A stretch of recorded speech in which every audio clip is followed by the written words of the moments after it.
Okay, I'd like to call the December ZBA meeting to order. Will the clerk please call the roll? Matt Kaiser. Present. Richard Brooks. Present. Anthony Jones. Present. Brad Fredette. Present. Ken Hilton. Present.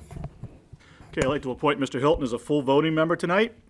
The first order of business is approval of minutes of the November 6, 2024 meeting. What's the wish of the board? Mr. Brooks. I'll make a motion to accept them as presented. We have a motion. Do we have a second? A second by Mr. Fredette. Any further discussion? Seeing none, all those in favor of approving the minutes, raise your right hand. Passes 5-0. Old business. Any old business that may come before the board? We have any old business, Ms. Crosley? No. Any old business from the board? Seeing none, we'll move on to new business.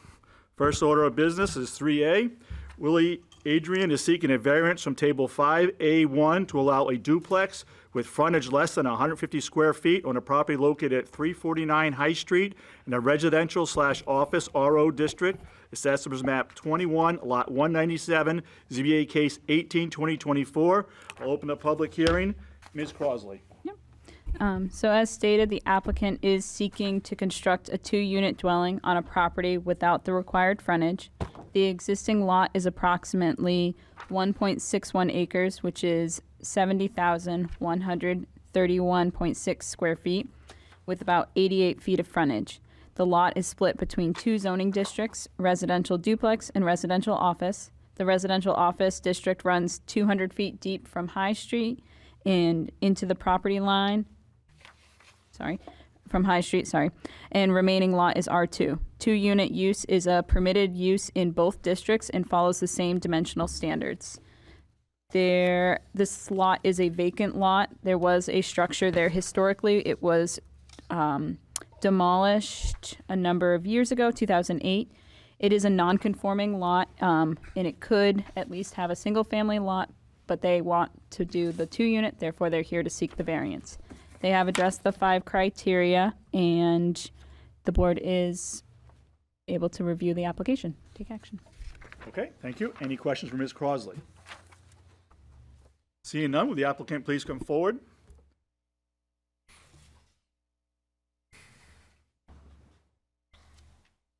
State your name and explain why we should grant the variance.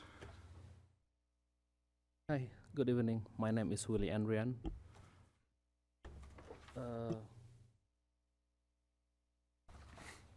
I just requested, I think that's, like I mentioned, this applicant that I request to get, Please be a little closer to the mic, or move the mic over if you want to stand over a little bit, whatever works for you. yeah, to be built and for duplex. And as I mentioned also in the house that we plan to build is like 200 or 200 feet away from the frontage. I know my frontage right now is not enough. Enough. I think can I ask my uncle to explain it better? Yep, have him say his name, that's fine. Yep. Hi. Juan Gonzalez, I'm a friend of Willie and his brother. So I'm helping him out. I went out, looked at the property, did some measurements for them. So the issue is that obviously it's only 80 feet in the front, and it would almost be impossible to put a house there without it hitting the boundaries. Their intent was to bring it back into the property about 250 feet, where they would put the house foundation in, and also having it facing south. So the driveway would be coming off a High Street, which would be approximately 22 feet wide. But then the house would be set back. So that's the plan that they would like to do with this property. Okay. Could you briefly touch on the 5 criteria, which is the application he presented, on how it meets those criteria?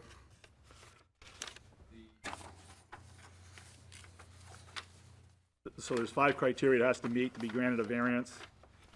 So, for example, will affect adjacent property values, those kind of things. You just briefly address those. Okay, so on these, the different, okay. 1, 2, 3, 4. That one. Okay, because, all right, so here we put the land will be built with the duplex setback basically what I said, it'll be set back to 200 to 250 feet facing south with the driveway coming from High Street. Obviously, the house will be new construction. The site will be, there's a lot of trees right now, and I think there's a bit of a hole in the property that would have to get leveled out as well before, a foundation could be put there. So there's a lot of improvement in that area and cleanup.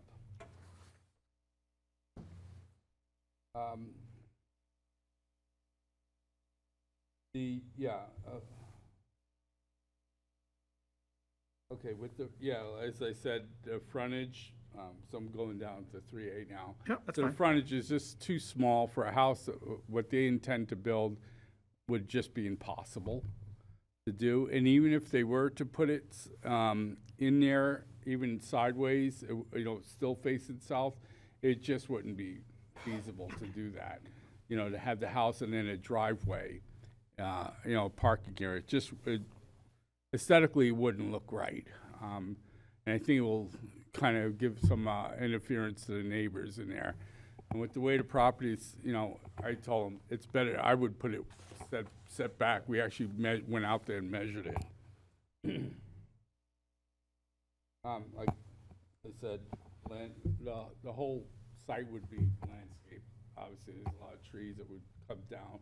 Not all the trees would come down, but enough to make the driveway, and then for the site of the house, and then the rest of the land would be cleaned up somewhat. Right now, it doesn't look.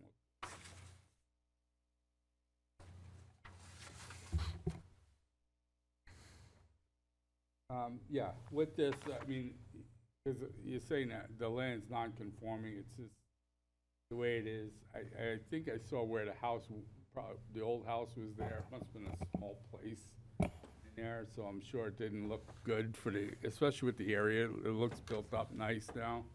So I think if anything, this house will just be a major improvement to the area. Have it there.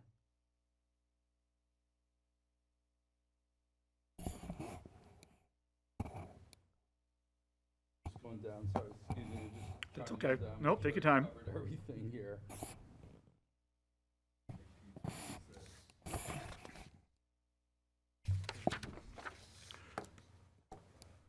Yeah, I think I covered it all.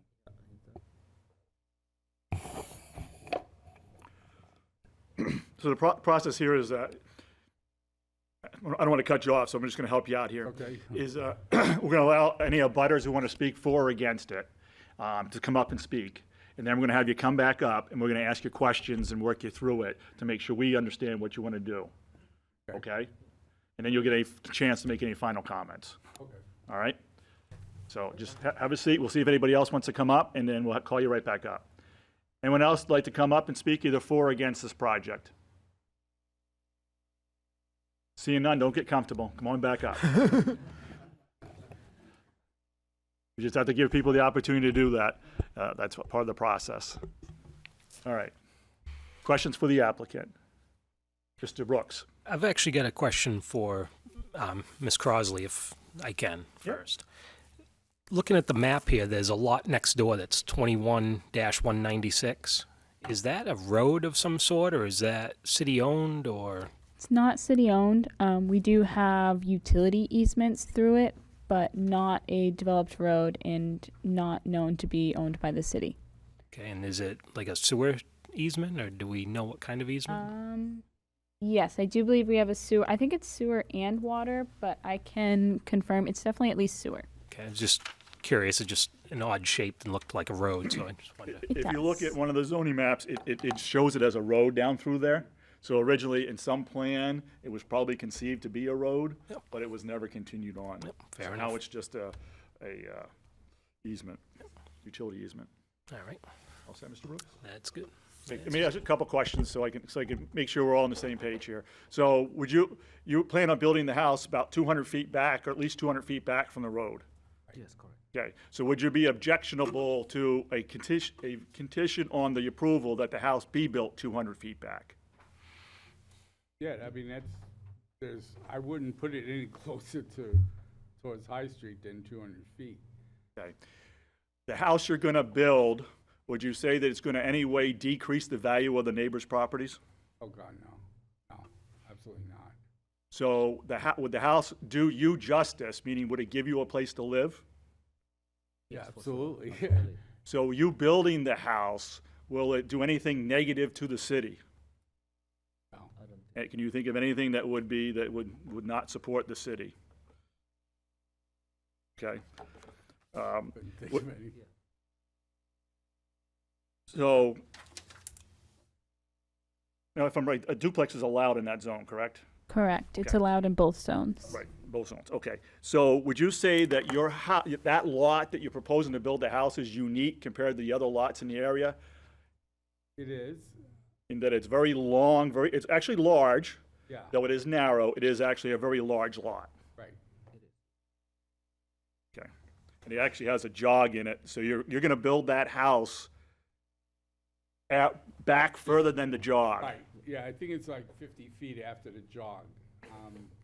I wanted to make sure that, I was telling the guys, want to make sure that there's plenty of room where that bend is, the jog. I told them I'd put it further back from that. This way, there's just enough room to get around and not interfering with the neighbors whatsoever. Okay. Further questions from the board? Mr. Brooks?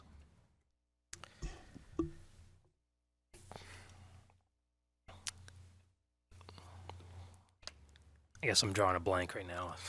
I'll pass for a minute. No, not gonna get much. Mr. Fredette? The lot is serviced by city water and sewer. Yes. It has access to both of those. Thank you.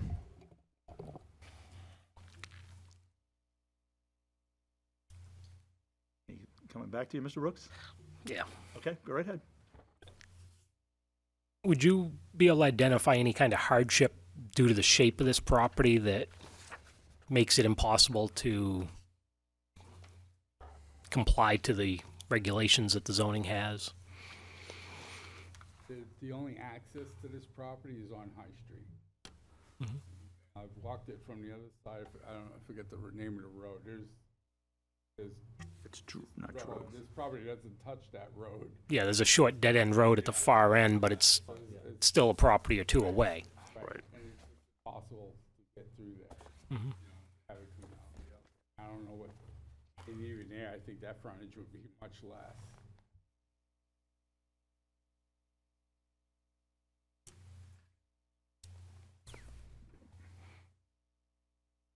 Why can you never find it when you're looking for it? Yeah, that's Fox Court, Okay, yeah. which your property does not abut. Any further questions? No. Any further comments by the applicant?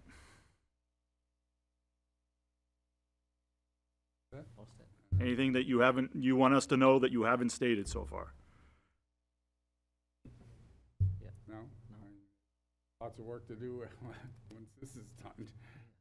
Okay, but thank you very much. Have a seat. With that, I'm going to close the public hearing. First order of business is there any regional impact? I don't see any. Does anyone see any regional impact? If not, I'll entertain a motion. Mr. Brooks? I move that the variance request for William Adrian does not have potential for regional impact. Okay, we're motion. We have a second by Mr. Perkins. Any discussion on the motion? All those in favor of the motion, which does not have a regional impact, raise your right hand. Passes 5-0.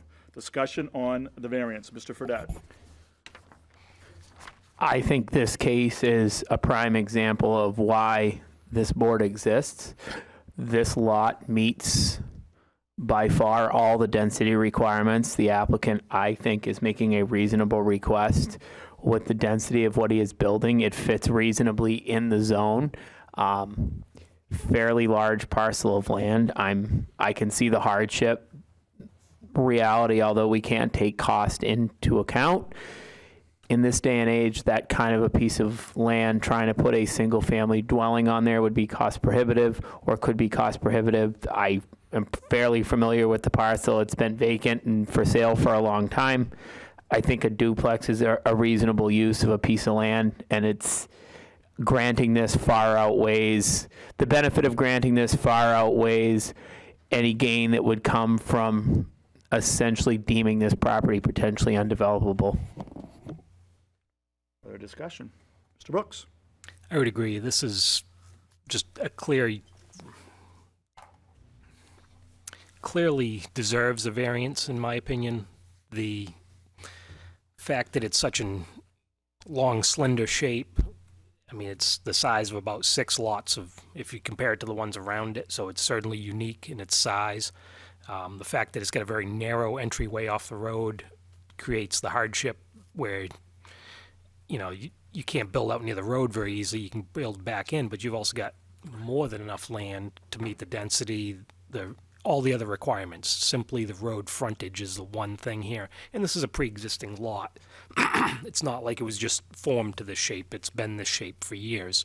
So, I think it's a kind of a textbook case of ones that should get a variance.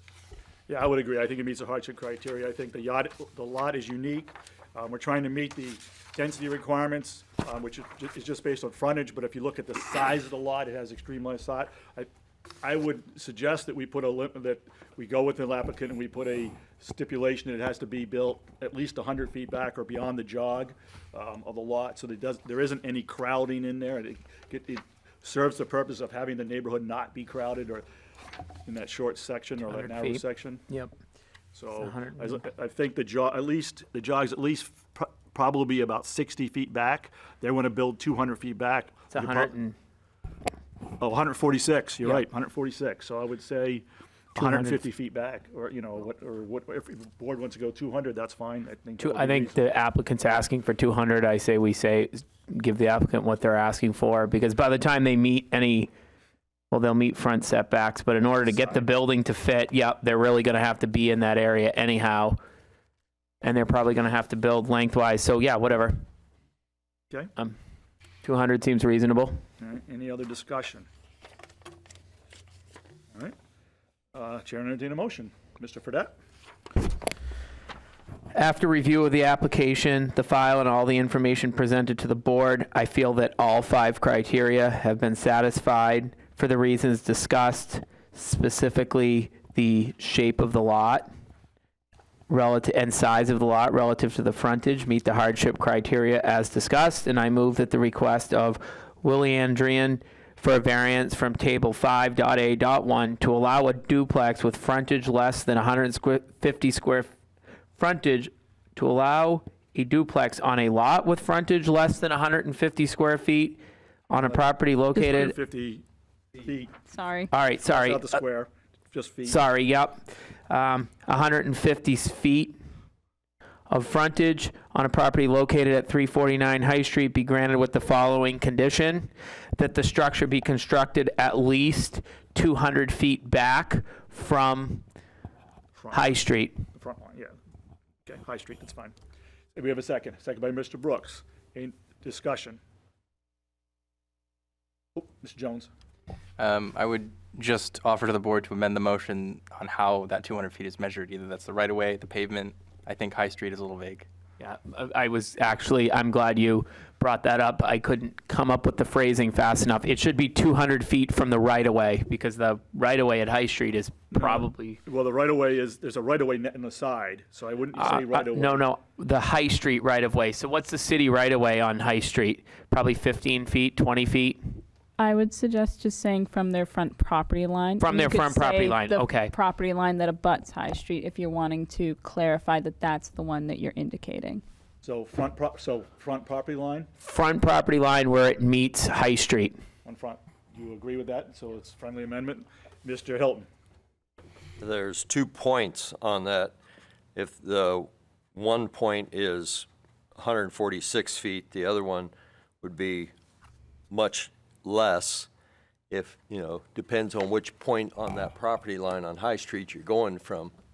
That's going to make a big difference out in the property. So I don't know how you clarify that, but Well, you would just take you would measure from the most restrictive location, which would be from the southern end. And I think whether you measured from either corner, 200 feet would cover what we're trying. And that's, Yeah. I agree, and that's the applicant, Trying I to think's get- effort. Okay. Yep, but I agree. Further discussion on the motion?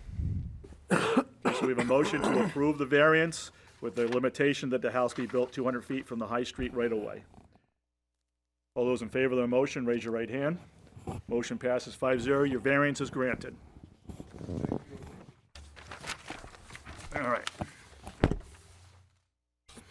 Item 3 Bravo, Art Guadano is seeking a variance from Table 5A15 to allow 2 additions within the setbacks on a property located at 504 High Street in the residential/commercial district, Assessors Map 40, Lot 08, ZBA Case 19/2024. There is a public hearing. Open the public hearing. Ms. Crosley.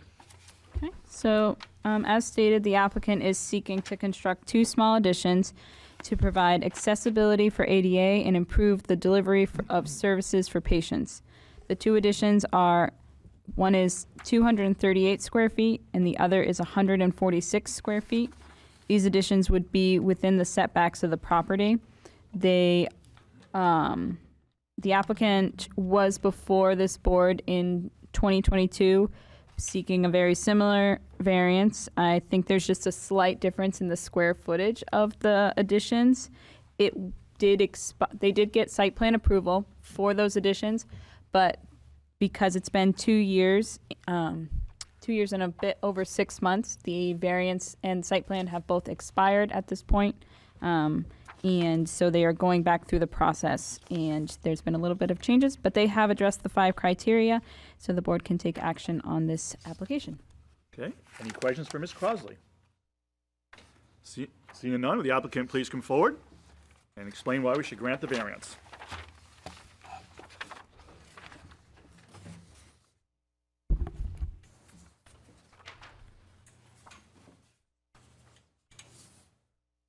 There's always got to be one.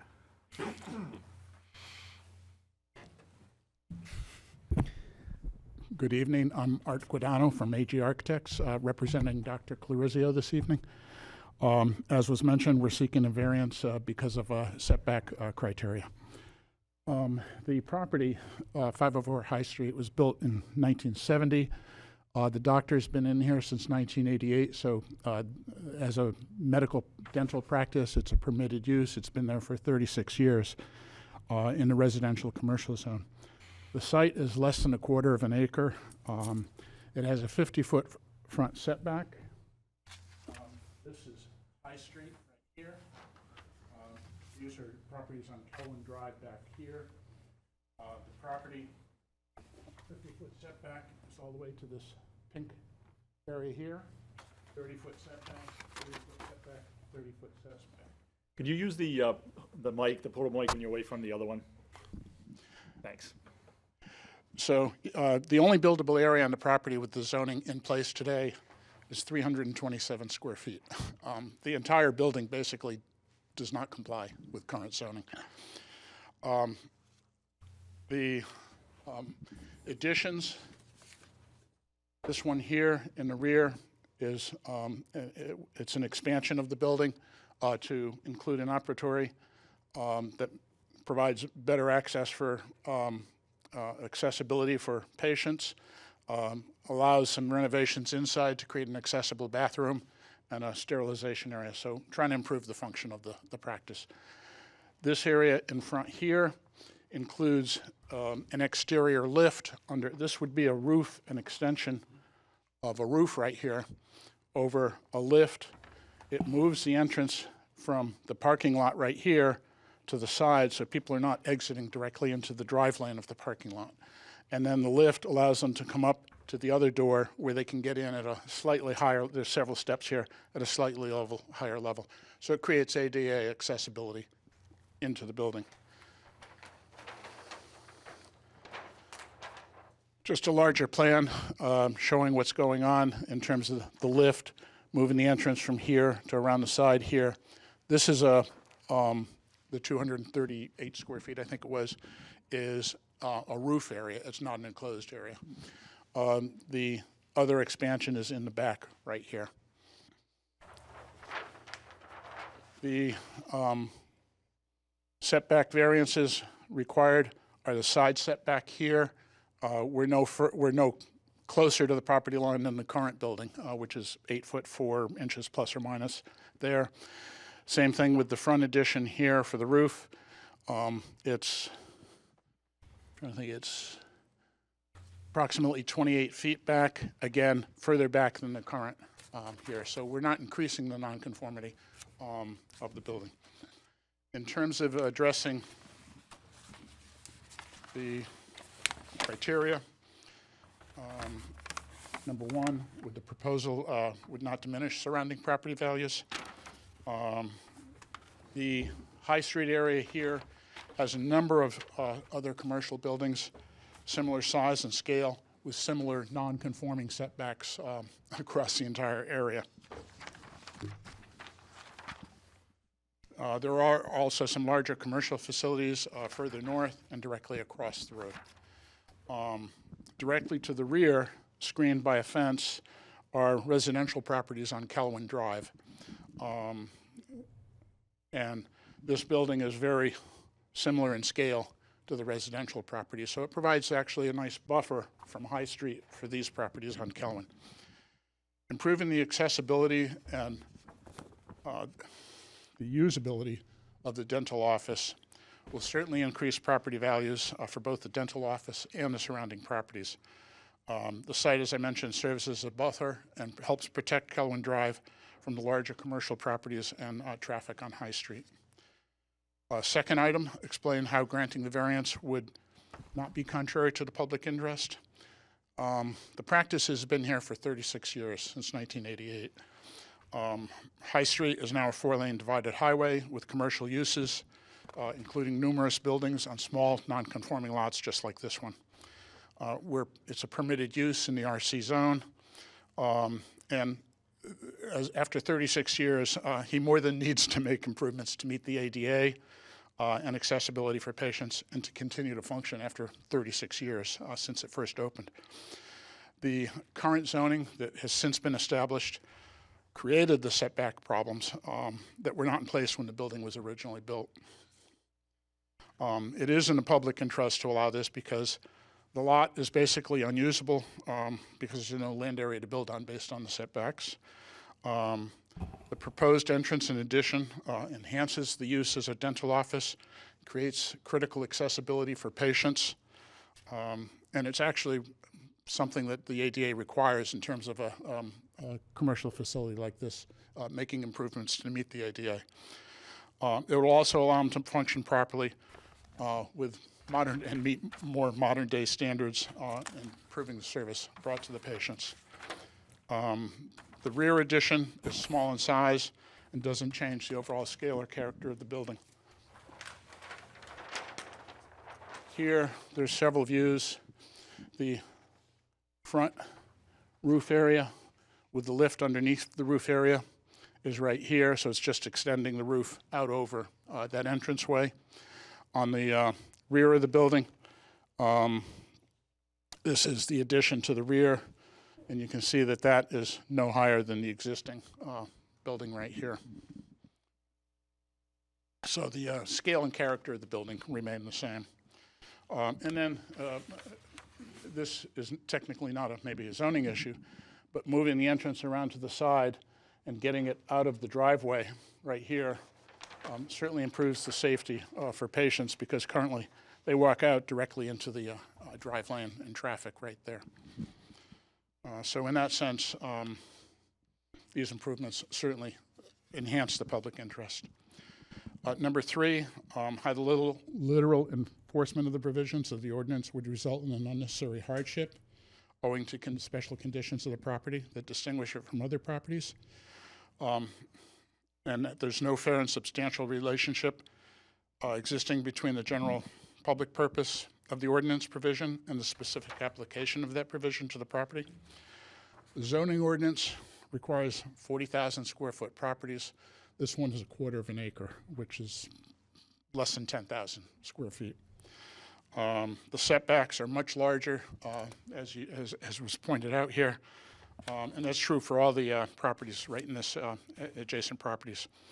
Literal enforcement of these setback provisions would result in a lot that has almost no land available for building. 327 square feet is not a practical size for a building. So it certainly is a hardship to fit a functioning dental office or any other permitted use on this space. We're also not able to, or nor do we want to, expand into the residential area on Kelwin Drive, which is buffered by these small offices along High Street. So it's certainly in the interest of encouraging these practices and buildings to continue to be used because they serve as a good buffer as well. We're not increasing the setbacks either from High Street on the front beyond what's currently there, and the same thing with the rear. In the rear setback, we are over 30 feet as required from Kelwin Drive. Again, as I mentioned, it is a permitted use. The improvements don't significantly increase the nonconformity. The setback provisions of the ordinance are in no way practical to this existing building. As you can see, the entire building is within the setback area. It's unreasonable to apply the current zoning setbacks to this existing office building and the proposed additions. The proposed use is a reasonable one. Medical dental services are permitted in the RC zone. An accessible entrance in the addition will improve the quality of care provided to patients in the existing dental office, and it also allows compliance with the ADA. It's not possible to make these improvements without expanding within the setbacks. Number 4, how does granting the variance do substantial justice? It's achieved because the use of the building is a medical dental office, as I've said, permitted in the zone, and it complements surrounding properties. The accessible entrance with the lift and roof and the rear addition are very small in size.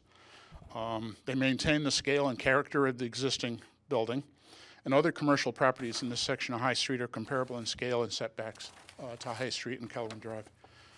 The location of the entrance and addition have no additional impact on the adjacent properties, and denial of the variance would harm the owner by preventing necessary improvements required to function to meet current dental office and accessibility standards. Number 5, how does this proposal, how is it not contrary to the spirit of the ordinance?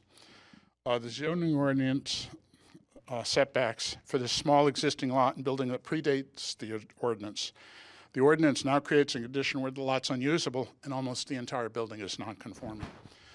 The ordinance also permits medical dental uses, and it's important that these uses be allowed to evolve and change with the standards of the medical profession and codes.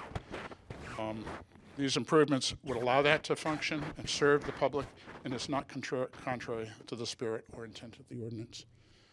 I hope that's a good explanation, and take it from there. All right, are you all set? So at this point, we'll see if there's anyone who wants to speak either for or against. So don't go too far, and then we'll call you back up. Anyone wants to speak either for or against? Okay, come right back up. Questions from the board? Mr. Brooks. I know that we discussed this, 2.5 years ago or so. Has these plans changed in any way since then? A little bit, yes. Can you describe it's a little those less changes? extensive. The addition, the costs were prohibitive at the time. We had an addition here and a larger addition in the front here. What we did is we modified this so that we could fit the accessible restroom and the sterilization area in here and improve this operatory here with, this is a little bit larger addition than we showed originally. Out here, there was a bigger addition that had an accessible restroom and a ramp to get into the space. We eliminated that, and we did just a lift getting us up to the second door. So it's a much less expensive solution, but it provides the same function. And just out of curiosity, the lift is not a ramp or stairs, it's a mechanical lift that actually, almost like an elevator, but only a few feet instead of, Correct. Okay, just my own curiosity on that. So this actually doesn't encroach towards High Street more like the previous plan did, it actually doesn't encroach further that direction. Less of an encroachment towards High Street. Okay. Yep, that answers my questions. Thank you. Okay. Other questions from the board?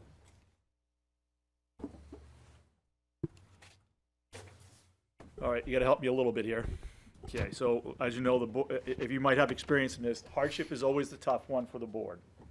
So you're saying that the hardship is the size of the lot? Now, the hardship is that the building predates the zoning ordinance. The zoning ordinance basically, with the setbacks, makes the lot unusable. So what's unique about the lot that makes that it can't meet current zoning? The size of the lot. The setbacks just essentially, this is the buildable area. I understand. So you can't, so currently the only place you could expand upon that building within the requirements is into that pink zone. Into that pink zone, exactly. Okay. And you're not increasing the nonconformity of the building because you're not getting any closer to any of the property lines than you already are. Correct. Okay. Gotcha. Mr. Jones. The purpose of these additions are an expansion of intensity or literally just ADA? Two purposes. One is the building is relatively small. Over 36 years, the standards in terms of what's expected with sterilization and everything is a greater requirement. So we're trying to, number one, solve the accessibility issue into the building and within the building, creating an accessible restroom, creating an operatory that has space to be accessible for patients to fit within the room. And then from a functional side for medical practice, to be able to have a sterilization area in order to meet the dental care standards of today. And currently none of the rooms are wheelchair accessible or ADA accessible? Yes. Yeah, okay. So I have a few notes here. For criteria 1, commercial value is more based on function than aesthetics or setbacks. Do you agree that this doesn't affect the function of any abutter's business? Not at all. And then for criteria 2, you're not encroaching onto the road or reducing safety in any way. It seems like you're keeping within the same general building box as what was there originally. Are you Actually improving safety for patients. right? So you're not like the overhangs don't obstruct any sight lines. The rear of the building isn't really a massive increase in intensity on the use on the property. No major differences in size of the building. It's just a few hundred square feet to adjust some walls. Okay, and then for hardship, I'm actually going to skip over because if it's truly an ADA need, then the board may just elect to disregard that. But I'll leave that to you. And then I for don't think they can. The ADA, the allowance for the ADA is only for residential properties. specifically? Yeah. Oh, I just looked that up, yes. okay. Enhancing an existing long-standing grandfather use is obviously, a benefit to the public. So you would agree that that is precisely what this is doing. It's just some minor adjustments to enhance a long-standing grandfathered use. Okay, that's all I have. Any further questions for the applicant? Mr. Brooks? Just one last question on the pink area that you have shaded representing where you can build. I know you said it's about 327 square feet. What's the actual dimensions of that? Do you know?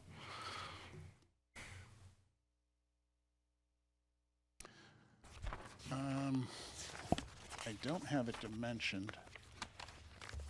Let me just see, 15, 30, it's maybe about 30 odd feet by 8 feet or 9 feet roughly. It's maybe a little over 30 feet by 9 feet. And that, Narrow area.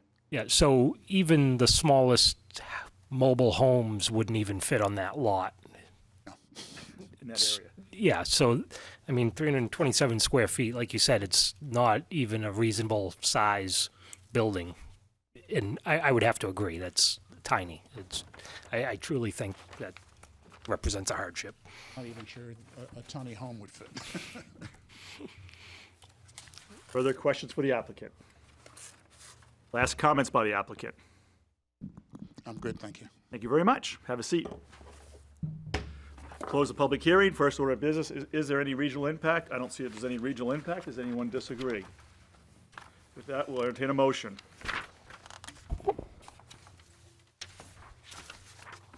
Mr. Brooks. I move that the variance request for Art Guidano does not have potential for regional impact. We have a motion. We have a second by Mr. Perkins. Any further discussion on the motion? All those in favor of the motion, which does not have regional impact, raise your right hand. Nope, they're at 5-0, no regional impact. Discussion on the variance. Mr. Fredette. I'm going to come down in favor of this one as well.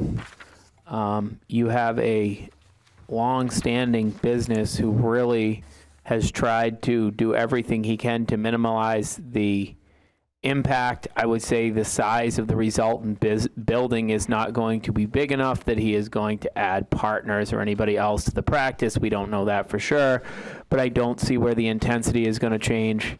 I think this is a reasonable use, and further, we've granted a similar variance on this similar property in the past.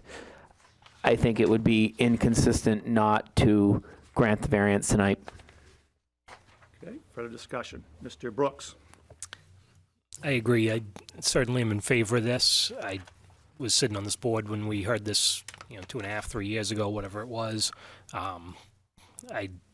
Obviously the front entrance area being smaller is even less of a expansion now, so I see no reason to vote not to approve this. Just the whole zoning coming in and with your setbacks allowing you to use a little over 300 square feet on a property that's almost a quarter of an acre, it just shows how much setbacks can eat in when they're too much. And obviously for this piece of property existed before zoning, so it wasn't formed to fit the zoning. And this, again, it's almost like another textbook case of one that deserves a variance. I certainly don't believe that, I believe it meets all 5 of the criteria in this case. Okay, Mr. Fredette. I would say that the hardship here, in my estimation, is that this was built when the overall characteristic of High Street and the whole area was very different. This isn't the first time we have had to, and it's very common for us to hear variances for the last few remaining small parcels in that area. Many of the small parcels have been combined into larger, redeveloped in other ways, et cetera, et cetera. There are a few small parcels left, like this one, that arguably are so small and that there are such small pieces left that it's going to be hard to see any other redevelopment that's congruent with the rest of High Street. Okay, further discussion. Okay, Chair will entertain a motion. Mr. Brooks. After review of the application, the file, and all the information presented to the board, I feel that all 5 criteria have been satisfied, specifically because of the hardship with the setbacks in relation to the size of the lot. And I move that the request for Art Guidano for a variance from Table 5.A.1 to allow 2 additions within the setbacks be granted with the following conditions: that it follows the plan presented to us in this application. Okay, we have a motion to a second. Second by Mr. Perkins. So we have a motion that to grant the variance as presented. Further discussion on the motion.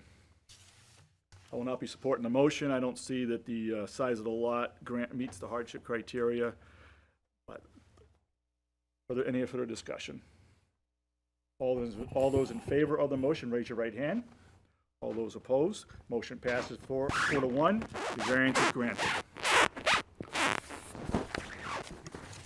You're welcome, sir. Item 3, Charlie. Manheim Remarketing, Inc. is seeking a variance from Section 19.4 alpha to allow a use not listed in table of uses, automobile auction, on a property located at 221 Route 108 in the Commercial/Industrial District, Assessors Map 45, Lot 20, ZBA case 2024, site 26/2024. It's a site. Just a cross-reference. I'll cross-reference very well. There is a public hearing. I'll open the public hearing. Ms. Crosley. Yep. So the applicant is seeking to establish a use that we do not have listed in the table of uses and feel that it does not fall within the same category as the uses that are listed in the table of, the uses listed in the table of uses. Sounds redundant. So the use being the automobile auction. And per the Section 4 use regulations, for any use not listed shall be construed as prohibited. Therefore, they are here to seek the variance. There have been a couple over the years zoning applications applicable to this property. One was for historically when the commercial industrial district in this Route 108 area was not just commercial industrial, there was also agricultural in the area. And it was granted to make the entire lot commercial industrial. I think zoning has changed though to this point. Now everything is commercial industrial in that area. In a variance to allow a 27.50 square foot changeable sign that was approved. They have had site plan approvals in 96 and 97, which established the prior use of the motor vehicle service station and a motor vehicle dealership building and associated display area. And the applicant has addressed the 5 criteria so the board can take action on it. And they are looking to do a PowerPoint presentation. So if you don't, I can answer questions, or if you're ready for them to set that up. See if anyone has any questions for you. Sure. Mr. Brooks. So automotive auction is the use here that is not defined? Correct. Is it defined or allowed in any zones? We don't have it listed or defined in the ordinance. Okay, but car sales would be allowed on this lot? Yes, and they can continue. Part of their proposal, and they may elaborate on this more, I do believe, is to continue to use that as part of the use on the lot, but a substantial primary use of the lot will be for the auto auction. Okay. Mr. Jones, you have a question? Yeah, I mean, I guess is there like a substantial difference from selling cars by auction and selling them traditionally? I mean, to me, they're both sales. They can give a bit more of the complete definition of how it is, but based off of the information that we've received regarding it, the general structure of the auction is substantially different in our interpretation, than a traditional automobile sales. Okay. The way that cars are delivered and then distributed, they'll give a further explanation, and I can comment if at that point you guys want more comments from Thank me. you. Okay. Any other questions for Ms. Crosley? The applicant, please come forward. State your name and explain why we should grant the variance. Thank you.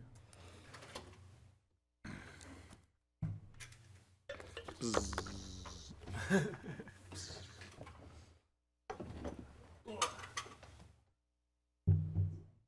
that the button? I could have done that. I wouldn't know how to do it. I'd probably break it.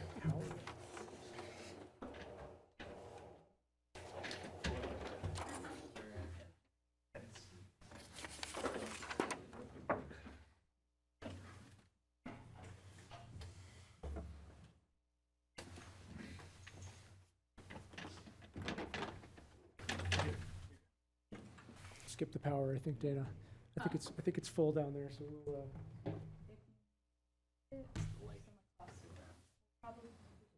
if it, if it cuts out, Make it I'll quick. I'll spare everyone the presentation.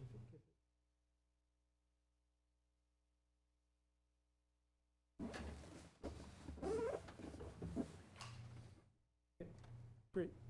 Thanks for your patience on that. My name is Josh Lanzetta. I'm an attorney at Bruton and Berube. Thanks for being here this evening.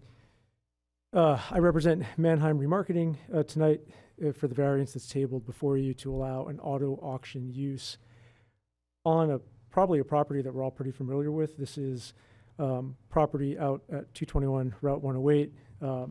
It's been a car dealership for, I think, about 25 years. I think it was Key, the last incarnation of it. I'll take you quickly through a PowerPoint presentation just to get everyone oriented, probably mostly for the public. We'll do a couple of aerial slides, a couple of street view slides, and then I have the plan set that's been submitted with the application materials in the PowerPoint. I'm not going to really go through that. If anyone has any questions, I can certainly answer them about the actual plans. But as you'll see in the application, we're just here for the use. Nothing is changing substantively on this lot. So the two existing structures are not being renovated, added to. They're going to make some changes, I believe, to the interiors to fit the function that they're needing. But the property will largely look the same if this is granted and this use goes forward. So I'll take you through everything and then I'll address the criteria very quickly. All the slides tonight that you'll see were taken from Google today. So they're the most current that I can get from the internet. I can't say when Google took the images, but these are pretty accurate. I'm sure everyone drives past this, a couple times a week. This is just from Google Earth. You can see the red arrow pointing to the watermark. That is the lot that we're talking about here in the CI zone. This is taken from the city's JS software, again, online. And this is just to give you kind of the snapshot of what the tax cards look like. We'll zoom in just a little bit so you can see the size of the lot. And you can see that it fronts 108. I believe that cross street is called Blackstone. And there are many various uses on Route 108, as we know, right? There are multiple car dealerships, a lot of different businesses, residences. This zone developed over time, as Dana said, and now it's all commercial industrial. I think one thing to note as we go through this is that this lot's already configured for auto sales, and there could be much more intrusive or many more intrusive uses on this particular lot. There are industrial uses that are permitted by right here. When you have an ordinance, as Somersworth, ordinances can't account for every single use that there is, possibly for property in the world, right? So auto sales are permitted. Auto auction, arguably, you'll see a footnote in the app. You probably saw that footnote that I wrote, but I would argue in another scenario that auto auctions are auto sales. It's the same thing. It's just different buyers, but it still is auto sales. All right, these are taken, you drop the little guy on Google Earth so you can get down to the street view. This is looking as directly as I could get it at the property, and you can see this is probably when it was still functioning as the auto dealership. Pulled one shot from the corner just so everyone can kind of get the perspective of this lot at that cross street. And then this is looking at the side of the lot. I tried to keep the corner in there so you can kind of get a little perspective of what it looks like currently. And then this is just further down the cross street. You can see that back structure on the lot and the large parking lot for, housing of automobiles. This is before or will be before the planning board. We've been to technical review committee already, and there's been talk or suggestion of putting substantial screening in the form of either a fence, shrubs, or both, and the applicant has agreed to do that. They're going to work through that with the planning board. So there should be good screening here, which I think is an improvement. The back of the lot isn't necessarily showcasing cars, so it's a little bit different. Dealerships don't want anything to impede the line of sight. The use on the rear of the lot is a little different in this application, and the applicants are working through that with the planning board. These are the plans that are submitted that you have in your packets. I included them in case anyone in the public has questions. I'll just leave up the last plan slide for everyone to see. This is just the traffic flow. Regarding the use, I do have Representative David Carlucci is here from Mannheim tonight, and he can answer questions that are specific to the actual use and operation of this auto auction. But when we're looking at this and you think about auto sales, and before I get into the criteria, generally the use on this property is going to be substantially minimized by this change in use. So it's still auto sales, it's wholesale auto sales, but as far as the in and out on a daily basis, there really isn't going to be the volume of people driving in to test drive a car, drop a car off for service, come back for financing to pick something, all those things that you do that we've probably all done buying a car, a lot of that is minimized. I believe that the auction generally will run on Thursdays. They might have, give or take, 30 to 50 representatives on site to buy a vehicle as part of that auction. And they might sell, again, give or take, 150 to 200 cars, somewhere in that ballpark, one day a week.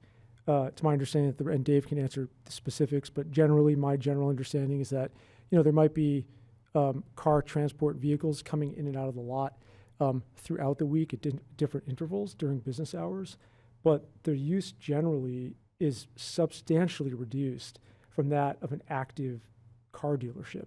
So not only would I argue that this use is permitted as car sales, as automobile sales, it's just wholesale compared to retail, but it's actually a less intrusive use than a fully functioning automobile dealership that has service and all that other stuff that's going on where people are in and out all day waiting at the lot or what have you. That's just a quick overview. I try to talk fast. I know it's late. Try to get everyone out of here. As far as the variance criteria, we've addressed them all in the application, and I'd let that stand on its own, but I'll quickly hit all of them, and I'm happy to field questions. The first three criteria for variance, so talking about the spirit and intent of the ordinance, whether this use or the variance generally is in the public interest, and if substantial justice is done in granting the variance, those are looked at by the court as the same. It's the same bucket. They're all kind of getting towards the same thing. So we're talking about the spirit and intent of the ordinance. Here, when you look at your preamble, we're talking about the health and safety and general welfare of the public, meaning the residents of Somersworth and the public at large. This dealership is already structured for automobile sales. There's really no proposed change here. We're kind of arguing syntax.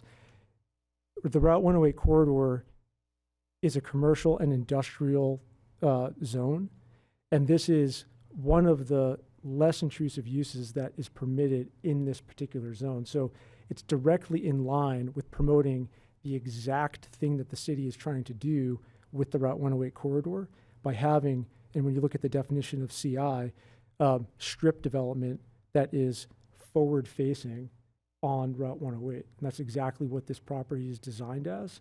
So we are directly in line with the spirit of this ordinance. Substantial justice and the public interest are taken the same. And what that looks at is it's essentially a fairness test. Is it fair to allow this use in this zone, considering all the other uses in the zone? And when we have both commercial and industrial uses that are substantively the same, it's pretty difficult to say that it's anything but fair or reasonable. When we look at the diminution of value criteria, this property is going to be aesthetically improved. Likely the property value goes up with any aesthetic improvement or any improvement generally, but we're not changing what is on the property. They're going to, refurbish the interiors of these buildings. They're going to do, refurbish landscaping, add landscaping.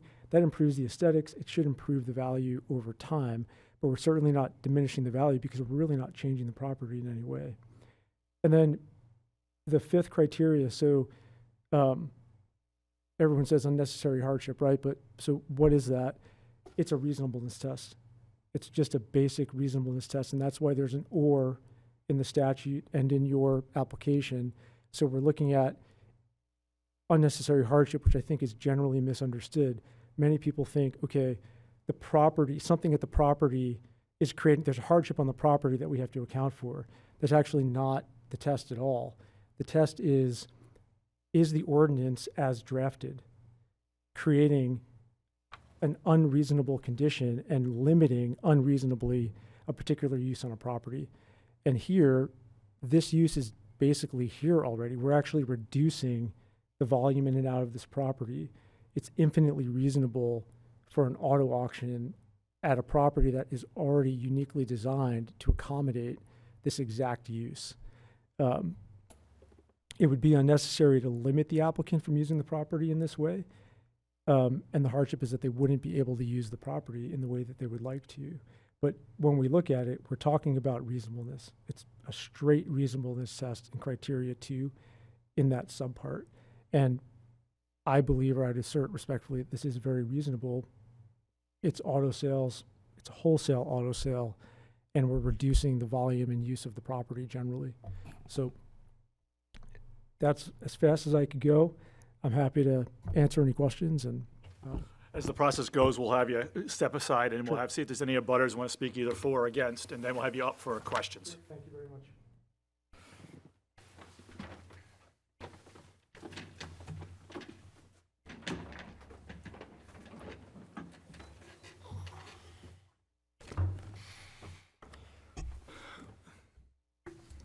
Come right up, state your name, address, and Okay, my name's, can you hear, or do I need to use this one? wait. No, you can use that one. Just wait till she gets up here so she can record it. Okay. And it gets up and go right ahead. Is that- Sorry. Hi, my name is Elizabeth Sarno Hill. I live at 124 Blackwater Street, and I live directly across from what was Key Auto, the auto lot. I do want to address the fact that an auto auction is fundamentally different than auto sales. With the open lot auto sales, people could look in, try to drive the car, come out. With an auto auction, you have to be a registered dealer to get in there. So it's not the same. I was looking at this picture, TF1.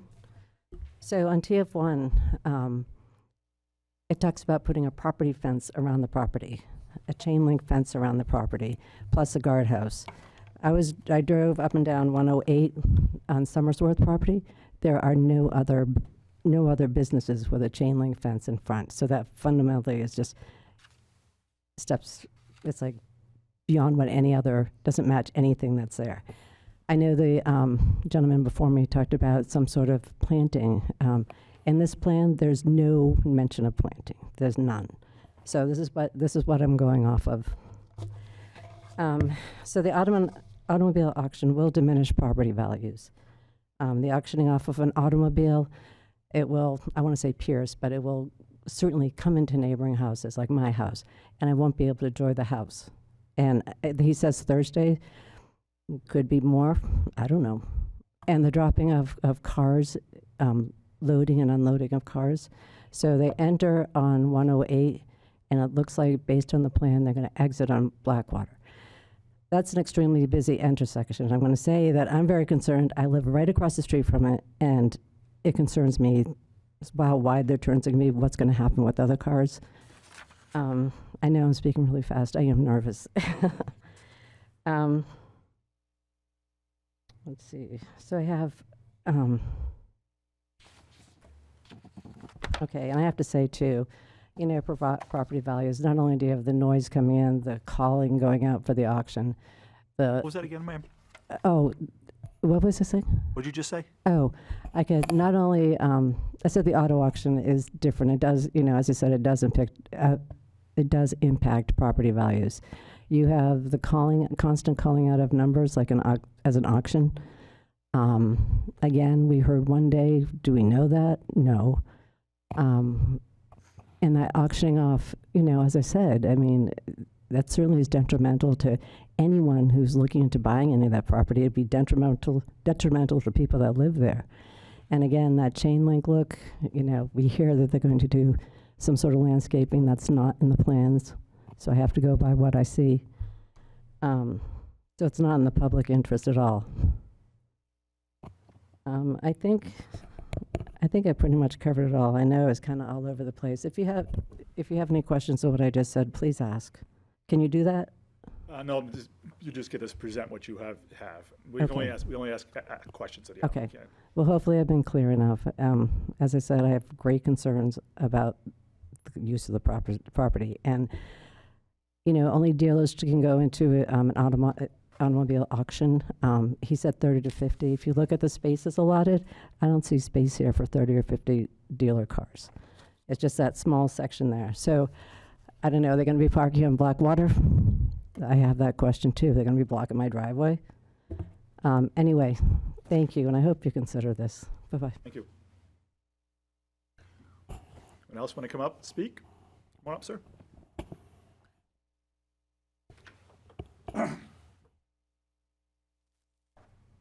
Good evening. Evening. My name is Jake Lampert. I live and work in Somersworth.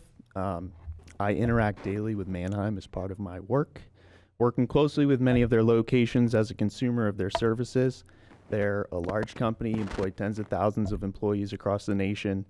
I find them to be highly professional, respectful, and due to the nature of many of their customers, they have a great deal of respect for small businesses and the communities that they operate within. This location's been a dealership owned and operated in Somersworth since about 1990. It's the genesis of the Key Auto Group, which is a large employer in our community and surrounding communities. The scope of what they'd be doing on the lot is very similar, if not less intrusive, than the normal business of a used car dealership, which this lot has been for 30 plus years. Having a Mannheim run auto auction in Somersworth will provide a much needed service for dealerships and wholesalers in our community and most points north of New Hampshire. It's definitely needed, and I'd highly recommend the variance request be approved. Thank you. Thank you very much. Anyone else like to come and speak? Nope. Going back up.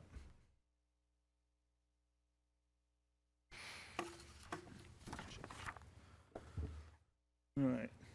Do you want to address any of that first before we start asking questions? Up to you. You can wait. You can wait. Let me, if it's okay, I'll hear your questions and I might be able to consolidate my answers all into one rule. How about That's that? fine. Okay. Mr. Brooks. So, listening to the comments from abutters and so on, and just concerns as to whether this is like a car dealership or not, opposed to an auto auction. I've actually got a lot of knowledge of this field. I've been in the automotive industry my entire life. I guess I'm just going to ask you some questions. I'll paint pictures on this because I think it plays into how intensive of a use this is. Sure. Is it a dealer-only auction, or can the general public go? I'm going to ask David to come up here to answer some of those questions, if that's okay. Yep, that's fine. All right. That's perfectly good. How's everybody doing? Good. Dave, your name is? David Carlucci. I actually run the Mannheim, New England location in Taunton, Mass. Yep. Been in the auction business for 30 years. Got to speak into the mic or there. Been in the auction business for 30 years, based down in Framingham, Mass. to Taunton. And once we got involved with this one, I think it's a great opportunity to we deal with so many dealerships, especially in New Hampshire. When you're talking about an auction, yes, it is for dealers only. Basically what it is, we provide a service, we facilitate a sale between a buyer and a seller. Like a lot of times what happens is when you trade in a car, the dealership tries to sell it. Unfortunately, sometimes they won't be able to sell it, so they bring it to auction. Before COVID, I say 80% of the vehicles that were sold at a physical auction. Today, after COVID, I want to say 80% of the vehicles are sold online, meaning it's a transaction that's done between a dealer and a dealer that we facilitate, and what they do is they purchase the vehicle, we facilitate the sale, and they come get the vehicle itself, if that makes sense. Yep, it certainly does. So you don't deal with salvage vehicles as I'm sure you're familiar with Copart or Insurance Auto Auction, where they deal with all the totaled vehicles and so on. No. Unfortunately, I'm sure we're going to have some cars that break down, and we do have one little bay in there for one mechanic or two mechanics, just to change batteries, change oil, just making sure that the vehicle runs. Yeah, which I believe you're required to have anyway with any car dealership. You have to have so many square feet of repair shop. So all of these cars in general are not end-of-life salvage vehicles. They're intended to be resold for use as a good functioning vehicle. Whether they need repairs or not is another question, but they're essentially running, driving vehicles. Correct. Okay. Obviously, the next question is, do you do the auctions online or in person, or a mix of that? It's we have sales like during the week, but it's all video. It's all videoed. So we don't physically drive any cars through the sale. It's called OVE. It's called simulcast. So Jack's Auto Sales can go on Manheim.com looking for that 1995 Chevy Silverado. We have it at the location. They purchase it, and then they just come pick it up. We are considering to do a live sale on Thursday at 1 o'clock. Approximately an hour and a half, 2 hours latest, from 1 to 3. That's what the auction is, and I do understand what the residents are saying. The doors will be open. You'll have 2 auctioneers. Is it loud? No, but we have all soundproof barriers that are going to be put up in that arena where it's going to be somewhat soundproof. So Can I jump in and say, so is it going to be in the building that you're doing that, or is it in the lot? In the building. Go ahead. We have like sound barrier walls. yeah, so there's Speakers no directed right into the lane itself.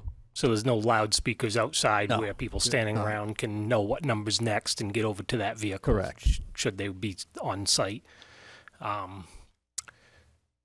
So these vehicles could potentially be up for sale on a website.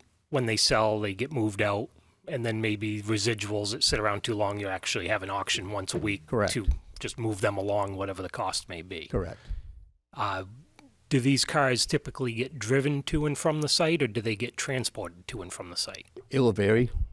There will be some 2-car carriers, 3-car carriers, dealing a lot with the Key Group.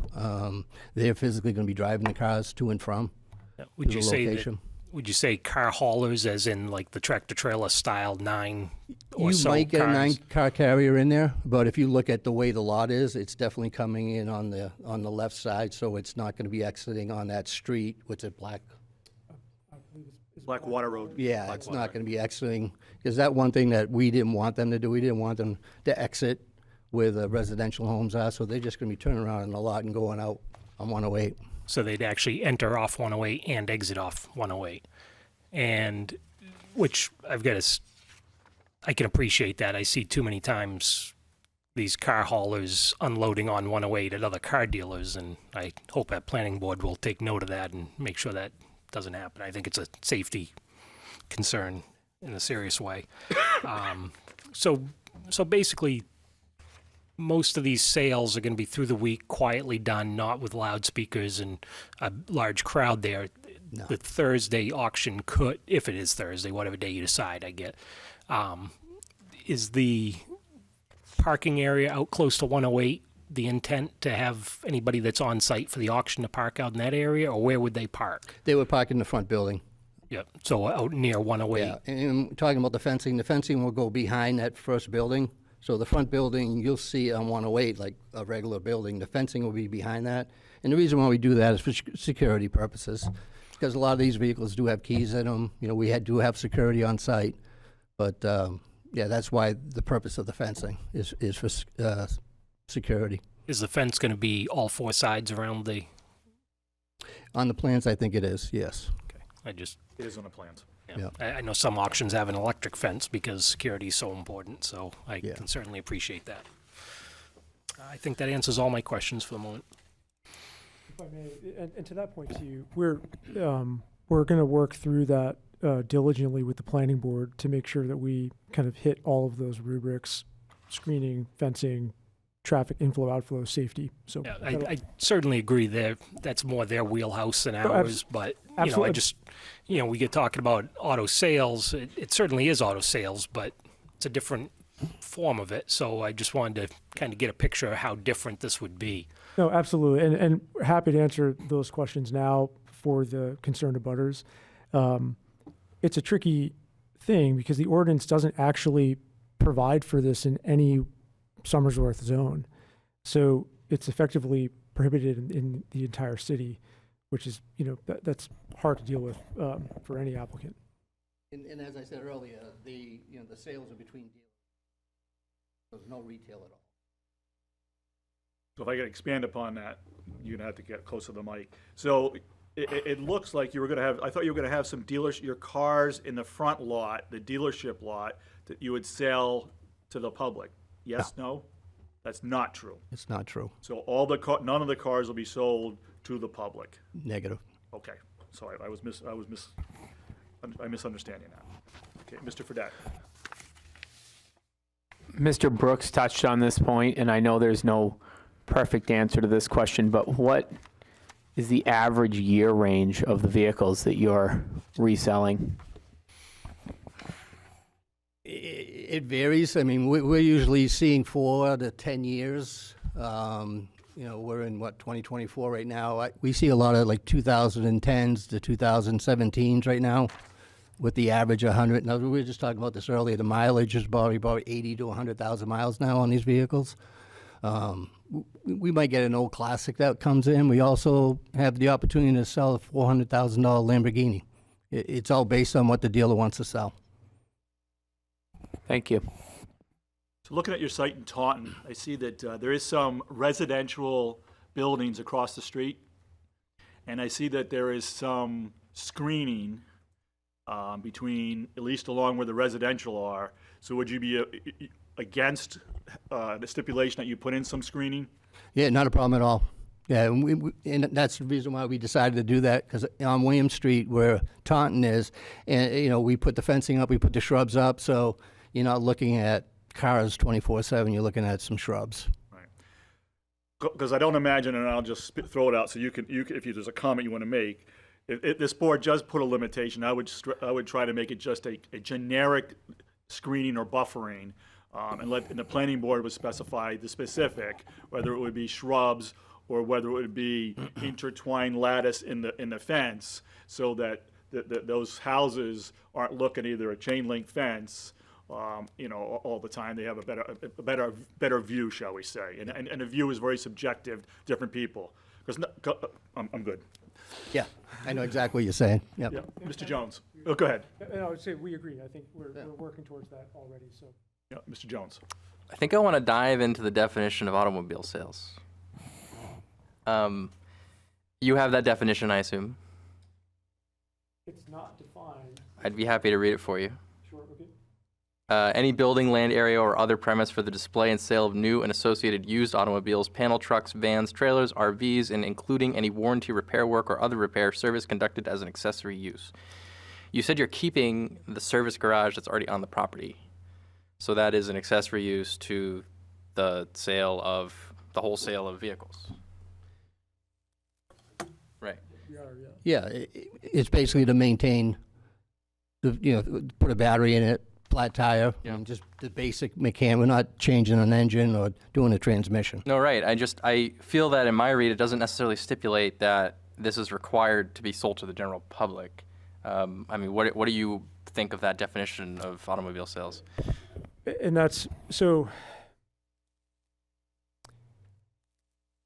It doesn't say retail. It doesn't define, or it doesn't distinguish retail versus wholesale. Mm-hmm.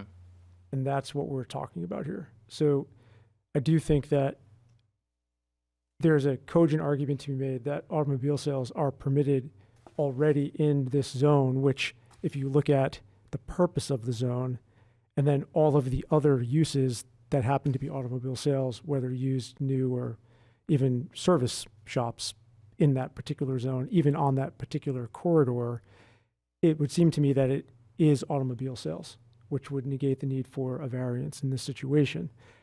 But I think sometimes when a use isn't necessarily defined, and I'm at one of these hearings less now, but I'm at one of these 2 to 4 nights a week for the last 20 years. And so I've seen a lot of ordinances missing a definition. It's because there's just no way to capture, there's no perfect ordinance. And so when we kind of vet this with staff and they say, we think this would be the better way for you to come and talk to the city so that there's a dialogue about how to do this correctly, both for city planning purposes and also for the public to kind of have a dialogue. We're not, it's not like we're going to fight that decision and appeal it and take it to court and say, this definition is auto sale. It seems that to me that yes, this is auto sales because it's not actually defined in a granular way.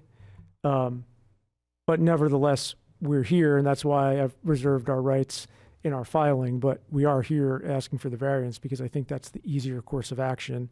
And also, hopefully, not only is this extremely reasonable and fits the criteria, but the applicant is willing to work with the city in any way possible to allay the concerns of all of the, any abutter that has one, as long as that, whatever we can do is reasonable in that regard. But I agree that I do think that this is actually automobile sales, only because, again, it doesn't distinguish between retail or wholesale. Right.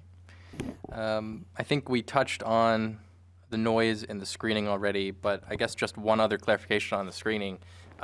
When it comes to a chain link fence, is that a necessary version of security? I mean, vinyl stockade, obviously not very, you could push it over. Right. Dave, that would be a question for you. You need a little bit extra security. Yeah. The last thing you want is somebody to drive one of the vehicles through the fence and take many more out after that. And I think the problem with when having talked about screening more than I want to admit, screening and everything, architecture, all of these things are completely subjective. So someone might say, there was a distinct possibility we could have had multiple abutters here tonight, or anyone on the board saying, well, I like mason fences, and I like vinyl fences, and I like arborvitaes, and it's a little subjective.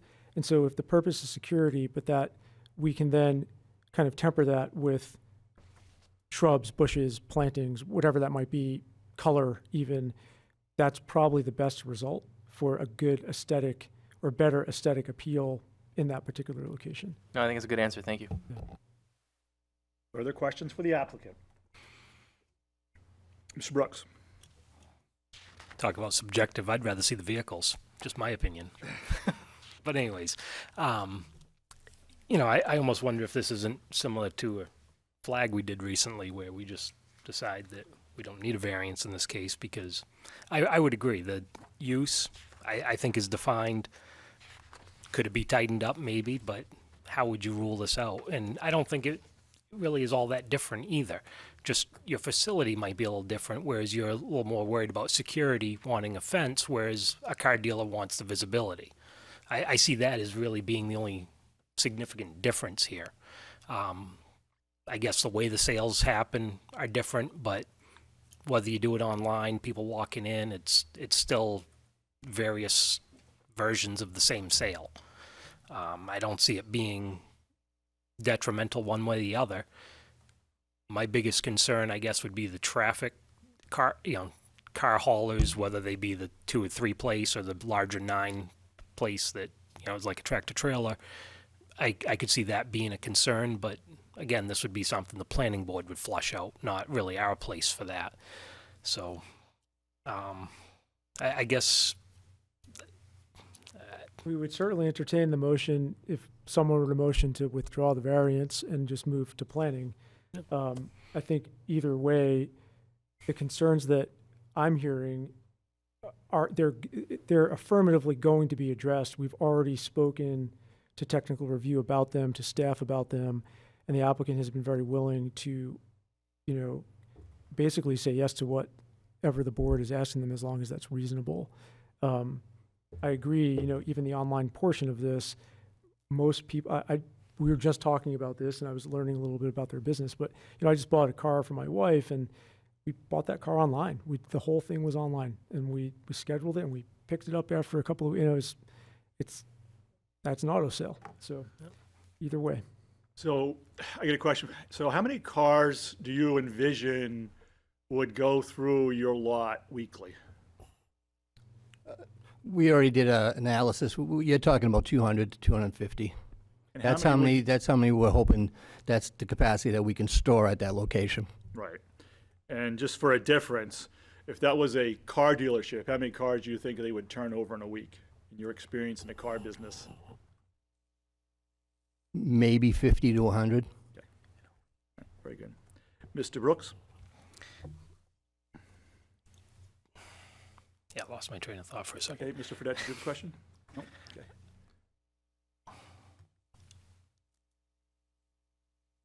Yeah, I'm drawing a blank.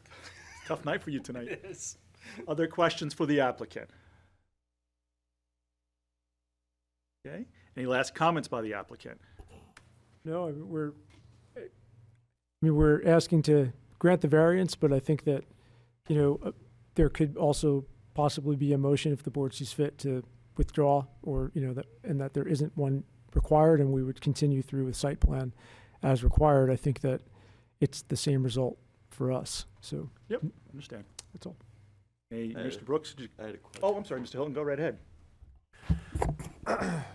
When you said that the car haulers would be coming in from 108, where would they turn around to get back out? Or would they have to just loop around the whole I lot? think they would loop in within the Yeah, you see interior where of the red line lot. is? What they would do is they would go down there, drop off their vehicles. We don't have red, ours is isn't in color. Oh, I'm sorry. I can put that back up if you'd like. So basically, if we're looking at the lot, they come in the left side, and then the building in the back. Yep. They will take a right at the building in the back in front of it, and then take another right, and take where that front building is, and go out. So it's almost like a big circle that. Yeah. And I apologize, in not plugging the computer in, it has died. That's So, right. We can but so certainly- they would loop internally within the lot and then go just back out ask. to 108. Okay, thank you. All set, Mr. Hilton? And that traffic pattern will be really substantively evaluated by the planning board as well, just to make sure we're doing the right thing there with turning radiuses and egress and safety. Mr. We Brooks? have a color copy in the file if any of the board members wants to see it. That was what he had up on the screen. Okay. So my question was, do you find most of your dealers are local dealers, or do they seem to travel from a distance where the car haulers would be more needed? It's, one in Taunton, we get dealers from Florida to Maine to California. They're all, it's all based on the product you have. We do a lot of business up here in New Hampshire. A lot of those dealers come down and see us. They're very upbeat about putting a location up here. I mean, Mannheim's been in business for 80 years with 56 locations. We're hoping to draw the local Jack's Auto Sales from this location to come down and purchase vehicles instead of driving all the way down to Framingham or Taunton, because the transportation back is probably going to be $200 to $300 for them. So they'd rather drive 15 minutes to this location, get in the car and drive it back, which is only cost them a tank full of gas. Could you Fair enough. explain, Dave, the courier service that you were explaining to me also? As opposed to the car transport, some of the other dealers using individuals to drive the cars? I don't know if you guys ever heard of, there's a company called Roadrunner. It's basically a bunch of old, retired, which will probably be me soon. They get in vans and they basically transport cars to and from. Yeah, So- my stepfather used to drive down to Taunton all the time and drive back to Somersworth to sell in Somersworth. So yeah, I fully understand. So that's a component that will be happening also. So not all car transport, there will be individuals driving cars off the lot. That's Yeah. exactly why I was asking the questions, because it, And going back to trying the to get an 9-car idea of- carrier, I think because of this lot being as small as it is, and we only can hold so many vehicles, I guarantee you're going to see more 2 or 3 car carriers than you will see the 9-car carriers. Any other questions for the applicant? Any last comment by the applicant? No, thank you. Okay, thank you very much. With that, I'll close the public hearing. First thing we have is, excuse me, regional impact. I don't see any regional impact in this. Does anybody see any regional impact? No comments, so Mr. Fredette. I move that the variance from Mannheim, I move that the variance request of Mannheim Remarketing, Inc. does not have potential for regional impact. Motion, do we have a second by Mr. Perkins? Any discussion on the motion? Motion is it does not have regional impact. All those in favor of the motion, raise your right hand. Motion passes 5-0. Discussion on the variance. Mr. Fredette. I can see how this is not the same as a traditional new or used car lot in intensity. I work in Manchester. I drive by Capital Auto Auction daily. I can assure you that an auto auction lot doesn't look much like a car dealer's lot, other than that they both have cars on them. That being said, this is still auto sales, and I think this really, there are some concerns, I think, for the abutters that are legitimate, but I really think those are in the wheelhouse of the planning board, and I would encourage the abutters to work with the planning board to solve those problems, not us. Mr. Brooks? The Capital Auto auction you mentioned on 101, correct? The red building that sits just off the exit. That one's open to the public. So I think you get a lot of the more downtrodden, not ready for the junkyard, but more, lower quality vehicles because you've gone beyond what the dealer wants to deal with, and now you're going to the general public that's willing to buy a fixer-upper. So I think that's a different caliber of sales, but I would still agree that it's the same use as defined in our ordinance. Just, again, the difference. Every auto sales business is going to be different.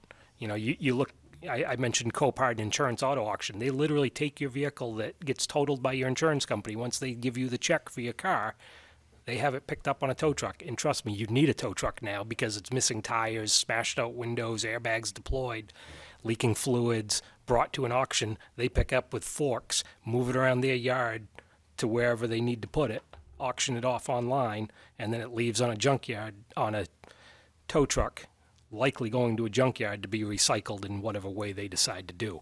So again, very different. If it was that sort of business in this location, I'd be far more concerned, but I would still argue that it fits our ordinance.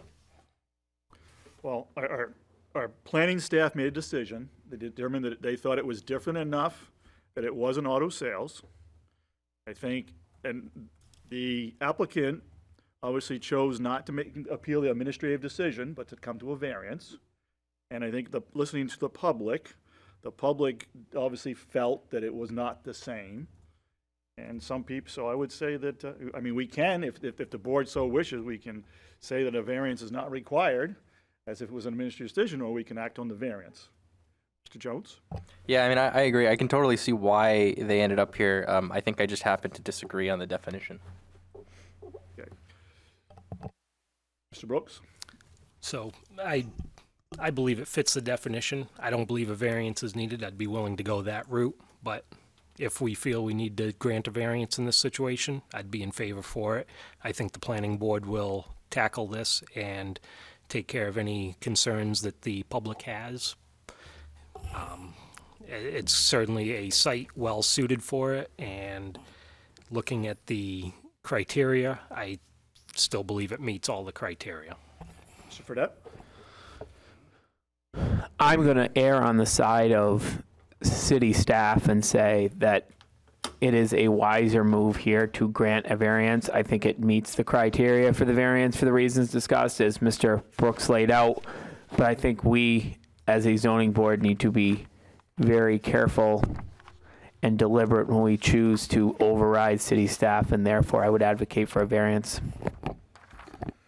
So looking at the variance criteria, we'll go for our number one is property values. One of the abutters brought up that they thought that having a auction across the street would affect or lower their property values. Do we agree, disagree? Mr. Fredette and Mr. Brooks. I could follow that line of logic, and I would think that this particular section of 108 is unique in that there is a fair amount of residential use around this, especially around this particular corner. So I think I can see where it could have a potentially negative impact, 200 or 300 cars moving out of there every week. It could have a potentially negative impact on surrounding property values. Mr. Brooks? This is probably the one criteria that I think borderline on, but at the same time, I don't believe it would significantly reduce the property values. And the reason I say this is consider what would go there if this is not the path forward. There is a long list of far more intrusive or less desirable uses that could be allowed here by right without ever coming before us. So yes, it's not the typical car dealer that we're used to seeing where you've got a row of fairly new cars sitting out there. Instead, you're going to have what sounds like a fence, maybe some shrubs in front of that with the same relatively respectable looking cars behind the fence. If If it was one of these other auctions, like I said, with a bunch of crashed up, destroyed, half-burnt cars sitting out there, I'm sure people would be a lot more concerned. So what I'm hearing you saying is it could potentially, but it would affect it no less than or no more than other uses that are allowed in the area. Exactly. I mean, such as, hotels, my classic one that's allowed was a industrial parking and transfer of commercial vehicles larger than 2-axle trucks, vans, vehicles, or trailers exceeding 30 feet, vehicles or equipment weighing in excess of 18,000 pounds is allowed. So all that is allowed in that area. So parking of trucks is allowed in that area. How about thinking of other things that are allowed, such as a tank farm, a railroad siding, a bus depot? Even, well, a junkyard's only allowed industrial, not this one, so not fair on that one. But there's definitely a lot of process-driven businesses that could go there that could certainly bring noise, odor, and other problems that neighbors may not like. Okay. Mr. Hilton? I would lean towards no variance, because if it's auto sales, it's auto sales. I understand that that's the feeling of the city folks were that it needed a variance, but I would say that it doesn't. It might be a little bit different, but it's still auto sales. Okay, so you would say it'd be okay because it's auto sales and therefore a variance would not be required? Correct. Okay, sorry. I thought you said we shouldn't approve a variance. No, I'm saying in my opinion, I don't think they need a variance. Okay. All right. Another item an abutter brought up was noise. Does the noise affect the property value? Does the noise affect, does the benefit to the property owner exceed the proposed or potential injustice to the adjacent property owners due to noise? Mr. Brooks. So the applicant's already pointed out that this would not have like an intercom system where you're hearing the auction. It's all conducted inside when they have an actual auction, opposed to an online, which would obviously be very quiet around the neighborhood. So I don't believe you're going to have a noise issue that way. I think the biggest concerns here is the traffic on their auction day, and the other portion of it would be vehicles being transported in, not driven in, transported in, which doesn't sound like they're all going to be transported in, but a portion of them. And if they're, the way tow trucks are now, it certainly could make noise.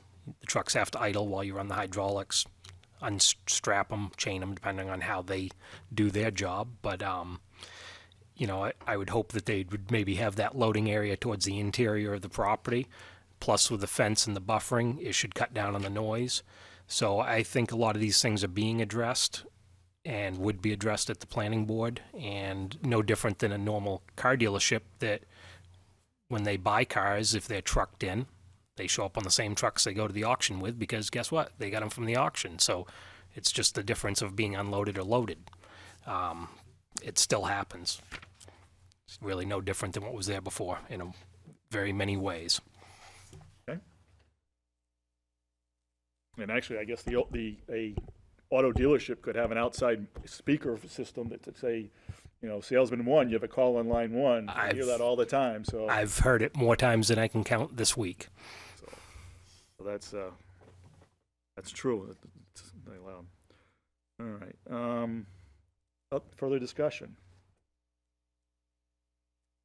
Does the board wish to put any stipulation on, if it does approve this, any stipulations such as buffering, outside noise, location of walking, no speakers, or anything that the board want to put any stipulations to address abutters' concerns? Mr. Jones. Well, the planning board's certainly going to take care of it. I think it wouldn't harm anybody to apply the conditions that it must be reviewed by the planning board. just reviewed, or would you require screening? Screening to be approved by the planning board. Yeah, I mean, we would, Lighting I would plan. agree. I don't want to go into detail because if It's I don't their want to say a department. white picket fence, and then the planning board say they want to put arborvitae's, Yeah, that's and- their Well, a expertise. lot of that's going to be required for the site plan review. Right. Just simply adding it gives you that I think, extra layer. yeah, I would agree. I would think a stipulation that some kind of screening be applied, and then let the planning board go to the detail. So, and I think it's just screening from, and it should be just screening from the private residence or the residences. Now, it doesn't have to be on 108, it just, that needs to be on, my concern is what's along the Blackwater Road. It should be screening from the residential properties. If the planning board decides to put screening all the way around, that's up to them. Mr. Hilton. If you're going to do that, you need it behind the auction building itself also, because there's a butter properties right next to that, isn't there? Okay. So just residential properties? Yeah. Yeah, not specifically Blackwater Road. Right. Gotcha. So to keep it easy, you could just say screening shall be provided, subject to planning board approval, along all nearby residential uses. Something like that. Yep, I think that would be good. Yep, Mr. Fredette, you have a note? Have we touched on, and I just want to make sure we touch on, it's a unique case in which, because it's an item, a use that's not in our ordinances, so it needs a variance to get approved, so it's kind of a unique case. So the hardship criteria is kind of hard to get to, but I would say that because it's already configured as an auto dealership, which is an allowed use in that zone, that is a uniqueness of the property that allows it such that a auction should be allowed. Mr. Fredette. Is it not a hardship that the specific use is not listed anywhere in our ordinance? It is, but if you go through the hardship criteria, it's about what, how it's enforced. And you're right, I said, that's right, yeah, I agree with you. Is your problem that's not unique because nowhere in the city is it allowed, so it's kind of I guess homogeneous? that makes it kind of unique. Then I would say the uniqueness is, to your point, it's already set up as auto sales. Yeah. Mr. Brooks. I know of a number of years ago, a bus manufacturer, very local to this area, started doing this out of his garage and was told by the town that he did not have the proper zoning to do it. And apparently that particular town had no zoning anywhere. He took it to court, one, because this town did not allow a area for that particular use. They granted him the ability to do that business there.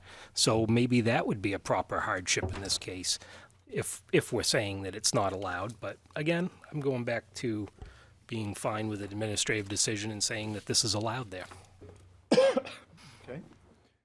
Further discussion by the board. What's the board wish to do? Mr. Fredette. I'll throw a motion out there. Worst it can do is fall flat. That's exactly.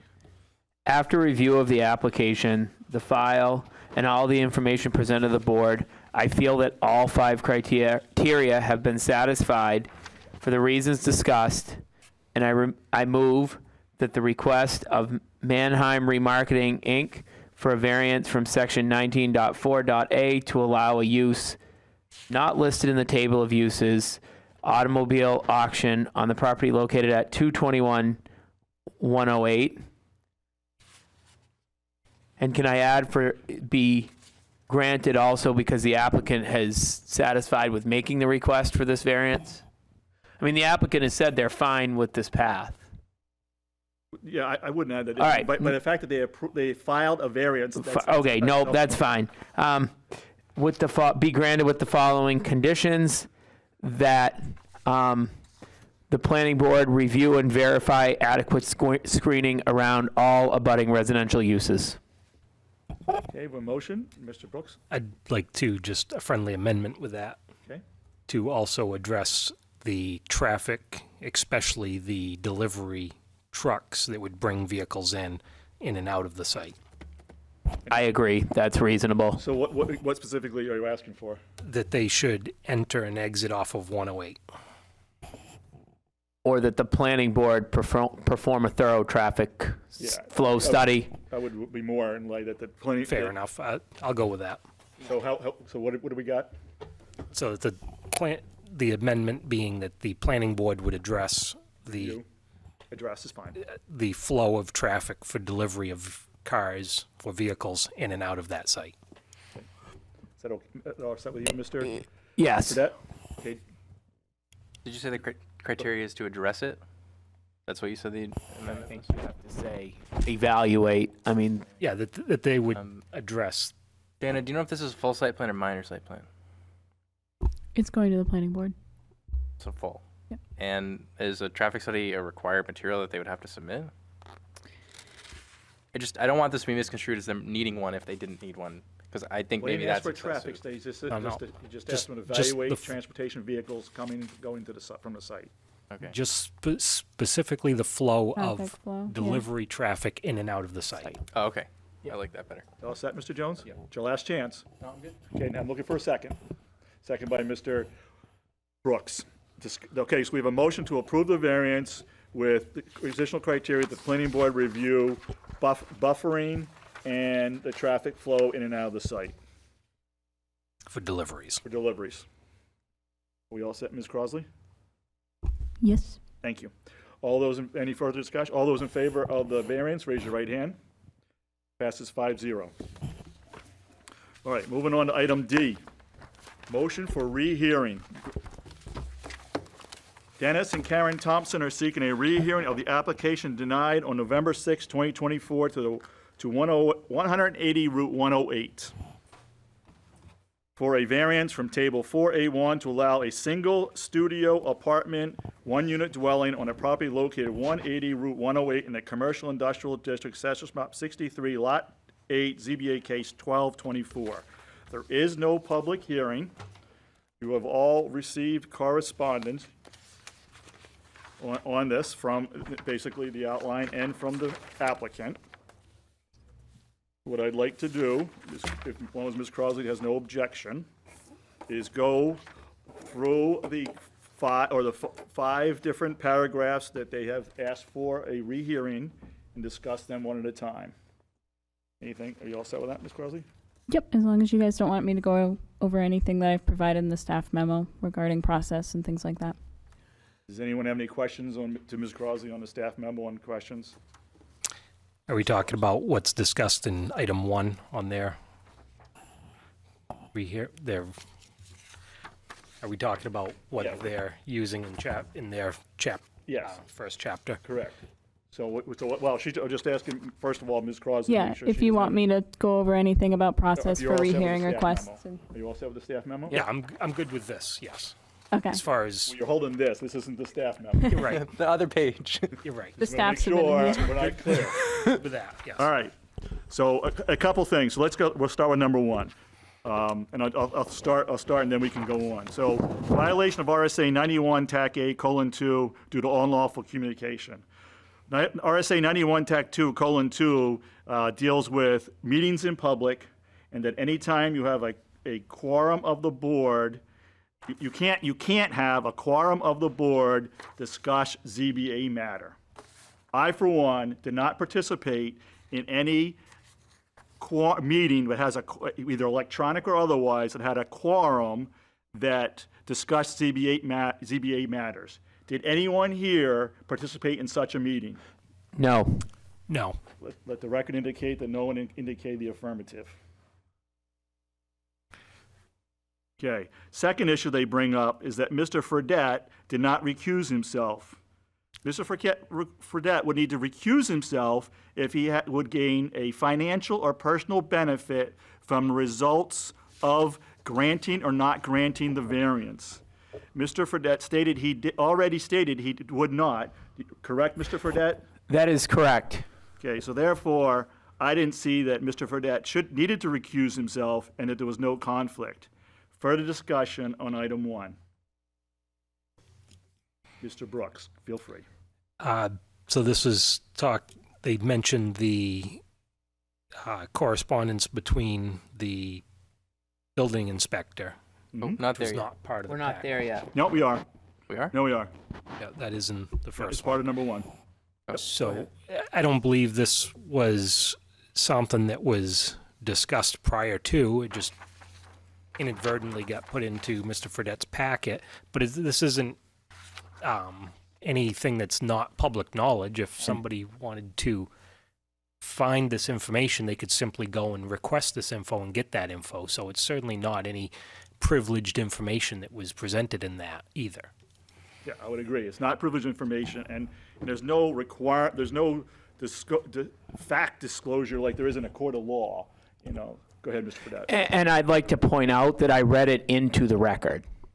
It was in the minutes. It is in the minutes, and I asked, and when it came up as a discussion between Ms. Crosley and I asked to read it into the record and read the letter verbatim into the record. Correct. Can I push on that a little further? Sure. So what exactly happened? They reached out to the planning department. The planning department, and they said, we think one of the board members has a conflict of interest. And then the planning We department, reached out to Ms. Crosley. Ms. Crosley, and then the planning department notified. And then I had, as the chair, I had a conversation with Ms. Crosley, Okay. and I asked her, I agreed, but I asked her to contact Mr. Fredette and find out whether he felt he had a conflict, or to notify him that the applicant felt that he had a conflict, and so that he would be well aware of the information and could make a decision ahead of time versus having to be put on the spot. Do we feel like that violates RSA 91A2? No, I do not. There's not more than 3 members Not more than involved 3 in that members. conversation. It wasn't specifically discussing the variance or the criteria for the variance. Agreed. So therefore, I do not. Mr. Fredette. And Ms. Crosley contacted me.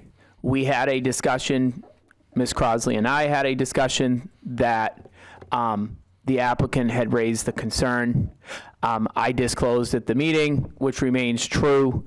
I am no longer the general manager of Osier & Sons. I have not been step one for over a year at this point.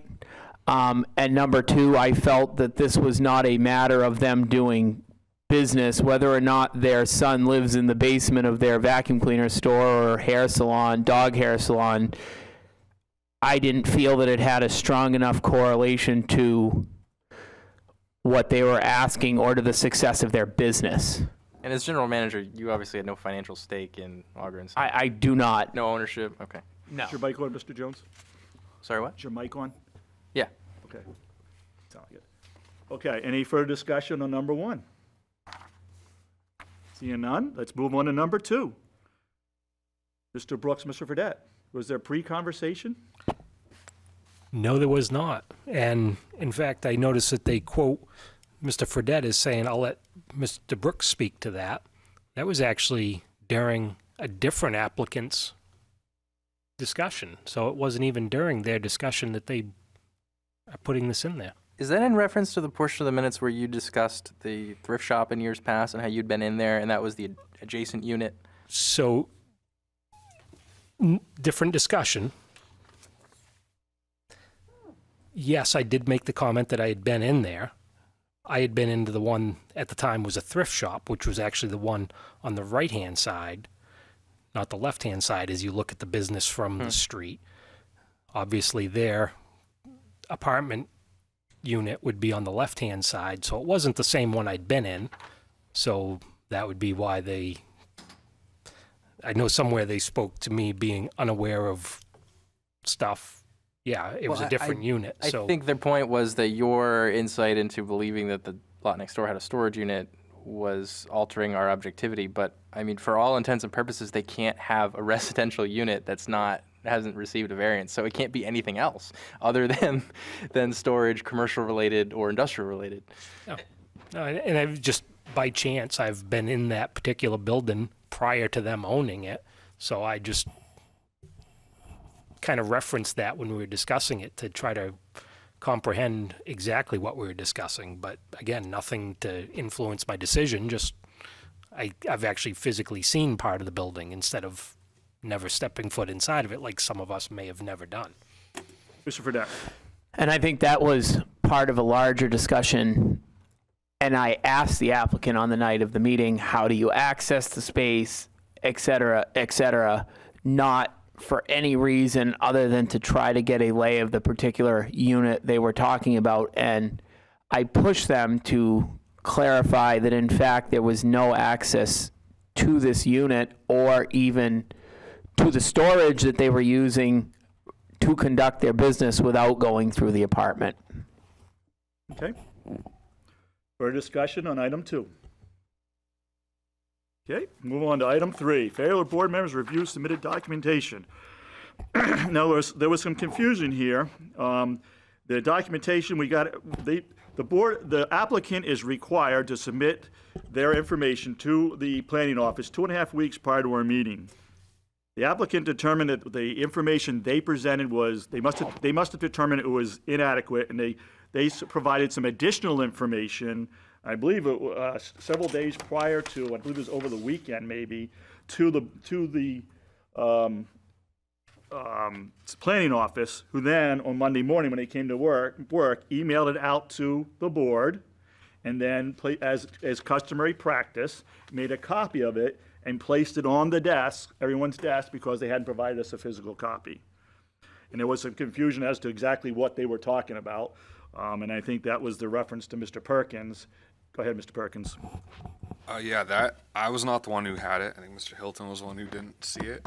And I let him know that it was on his desk, but I had already received it in the email and looked at it before the meeting, so it wasn't an issue at all. Okay. And if I recall correctly, it was only the map that we got. No, it was some additional, it was the additional, I believe it was the additional justification, correct, Ms. Crosley? Yes, was they this right had here. done further narrative. It was further narrative. And Pretty much the whole narrative. Yeah. Mr. Fredette.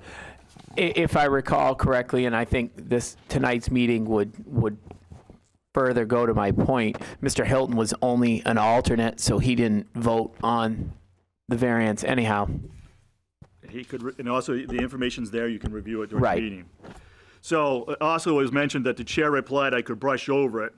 Actually, what the chair said after reviewing the video is that you do not have to read it word for word, but you can touch on each issue. Because we have read Regardless of it. that, it is up to the applicant to provide the necessary information to ensure the board understands their concerns.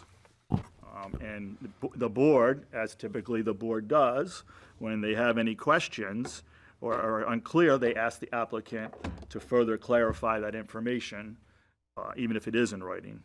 So the applicant could have read the entire document word for word from the podium if he had chosen to. Correct. I would not have stopped him. Exactly.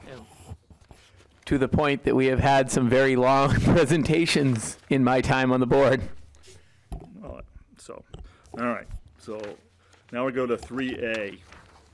Examples of misstatements and misunderstanding.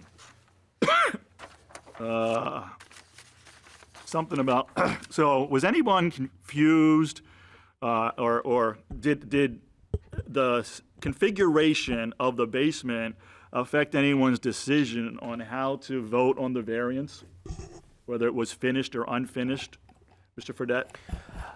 I mean, I don't think what drove my decision as far as finished or unfinished, regardless, was I did parse out access to the unit, but as far as the level of finished, that did not determine my decision. Okay, Mr. Brooks. And obviously this is more talking about Mr. Brooks misled the board by implying that the basement was nothing more than an unfinished storage area. That was my experience looking at the right-hand side, not the left-hand side where this apartment apparently is. So my description was accurate for a different area than the living space. But again, this doesn't influence my decision. This was just something that I wanted to be clear. Were we talking about this area? They said no, it was this other area. I haven't been in that, but that alone does not make me decide yes or no on this application. There's the 5 criteria that we have to go by, and those are the criteria that I base my judgments on. And additionally, they provided they provided information that there was, the area was finished, and they verbally described that the area being finished and having a bathroom and a kitchen and ceiling, so that information was clearly available to the board. Ms. Fredette. And I think during their presentation, they acknowledged that it was not an apartment when they bought it, and they completed the process, and that it was discovered as an apartment, and that combined with Jeff Gallant's email, it was clear that this wasn't completely finished when they bought it. Mr. Brooks. I was just going to add that. I wouldn't say they completed it because there's no safety egress and so on. So again, this is part of the why they're before us. Mr. Jones. And I think that's exactly why we touched on the limits of what's finished and what's not, just to kind of get an idea of what we're dealing with. But the truth is, and I think the board would agree with me here, whether or not it's finished does not change whether or not we care about having a residential use in a commercial industrial zone. Correct. I could build a bar and a dance floor in my basement. Doesn't mean I can open a saloon. All right. Number 3, Bravo, is inaccurate statements about residential presence on Route 108. Jones. What I had said was that the commercial industrial zone is described as an offset from 108, and we were discussing the master plan, which we got recited into the record at the beginning of the presentation.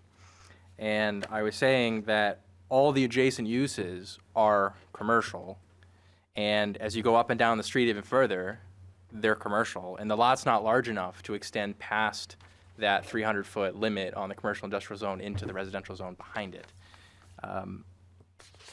That was it. I mean, I don't think that's an inaccurate statement about the presence of 108, and I mean, do you feel like that swayed your opinion on whether or not residential lot? If we were adjacent to a ginormous subdivision, this would be different. If there were houses 20 feet away, but there's not.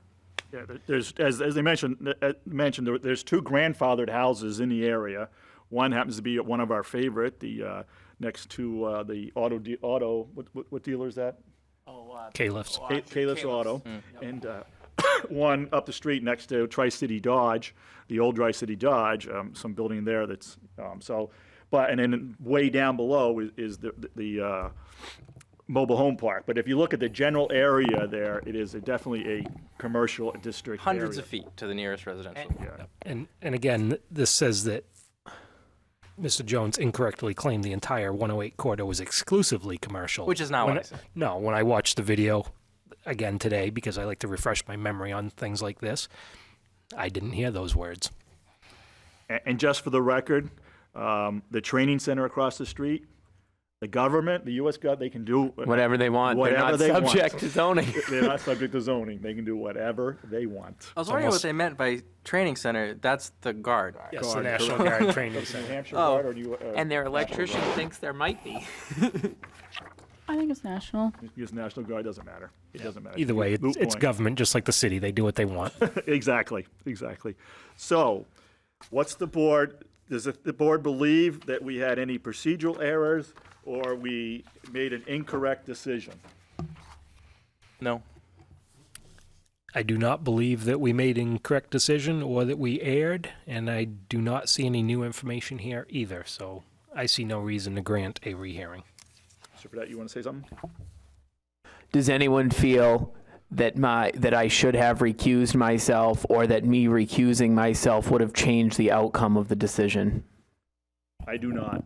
Mr. Brooks? I do not, no less than me, who has worked in automotive field my entire life, between towing, car dealership, automotive recycler.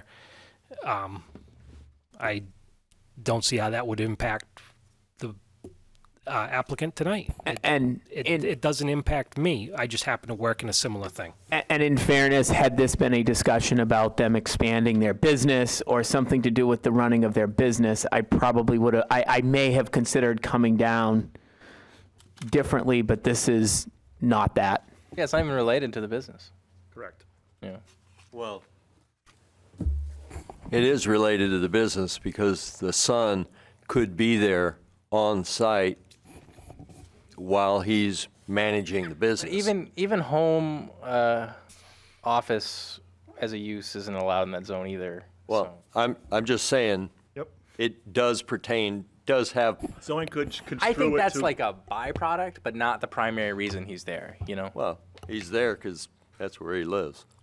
But no matter how this was decided, it doesn't change their business, conducting business as they do. I'm not disagreeing with that, but I did vote, just for the record, if I remember right, I did speak in favor of giving it to them because it's their property. If I need to live on my property and that's to maintain a business, I think if you own a piece of property, you ought to be able to do with it what you would like to do with it.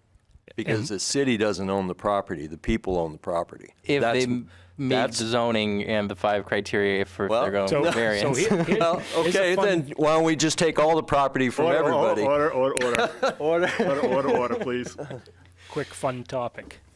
I can agree with him very much on this, but at the same time, we're here to uphold the zoning laws, and we have to base it on that, which we do. I don't disagree, but I'm just saying.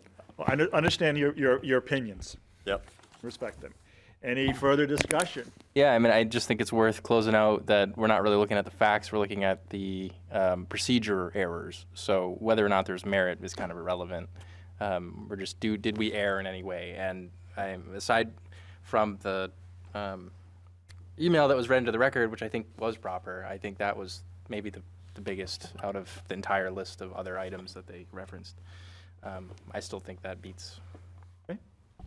Mr. Hilton? I do not think that we erred in the process. I'll say it that way.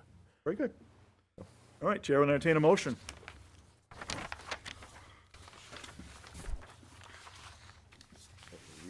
For that? Oh, no, I'm not going to make the motion. No? Oh, good idea. You can.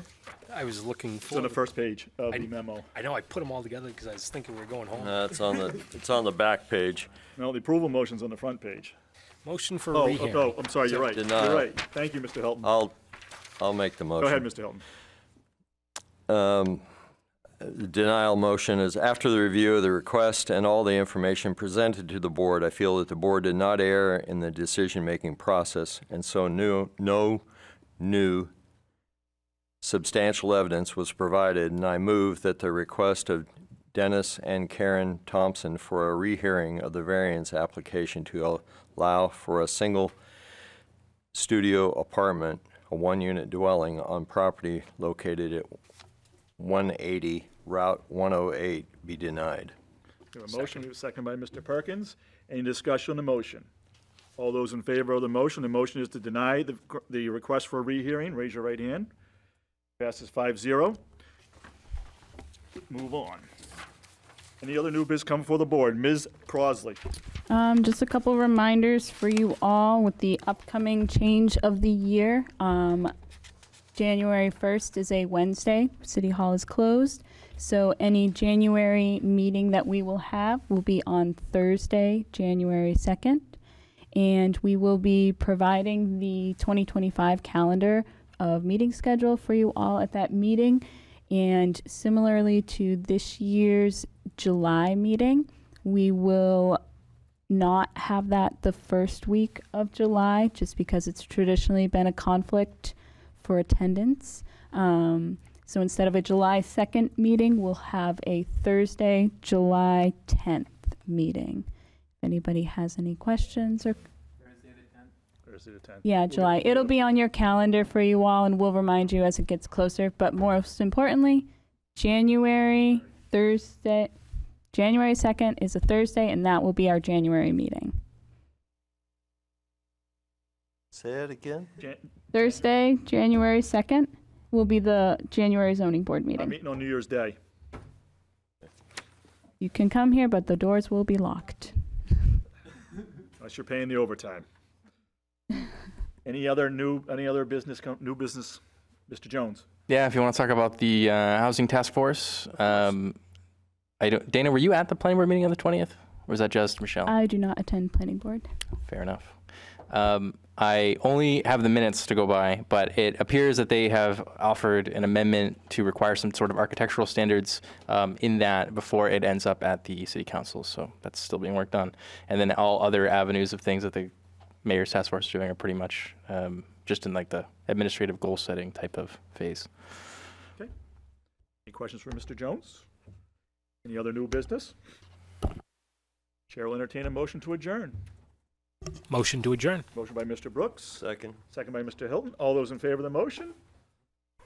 Adjourned, 5-0.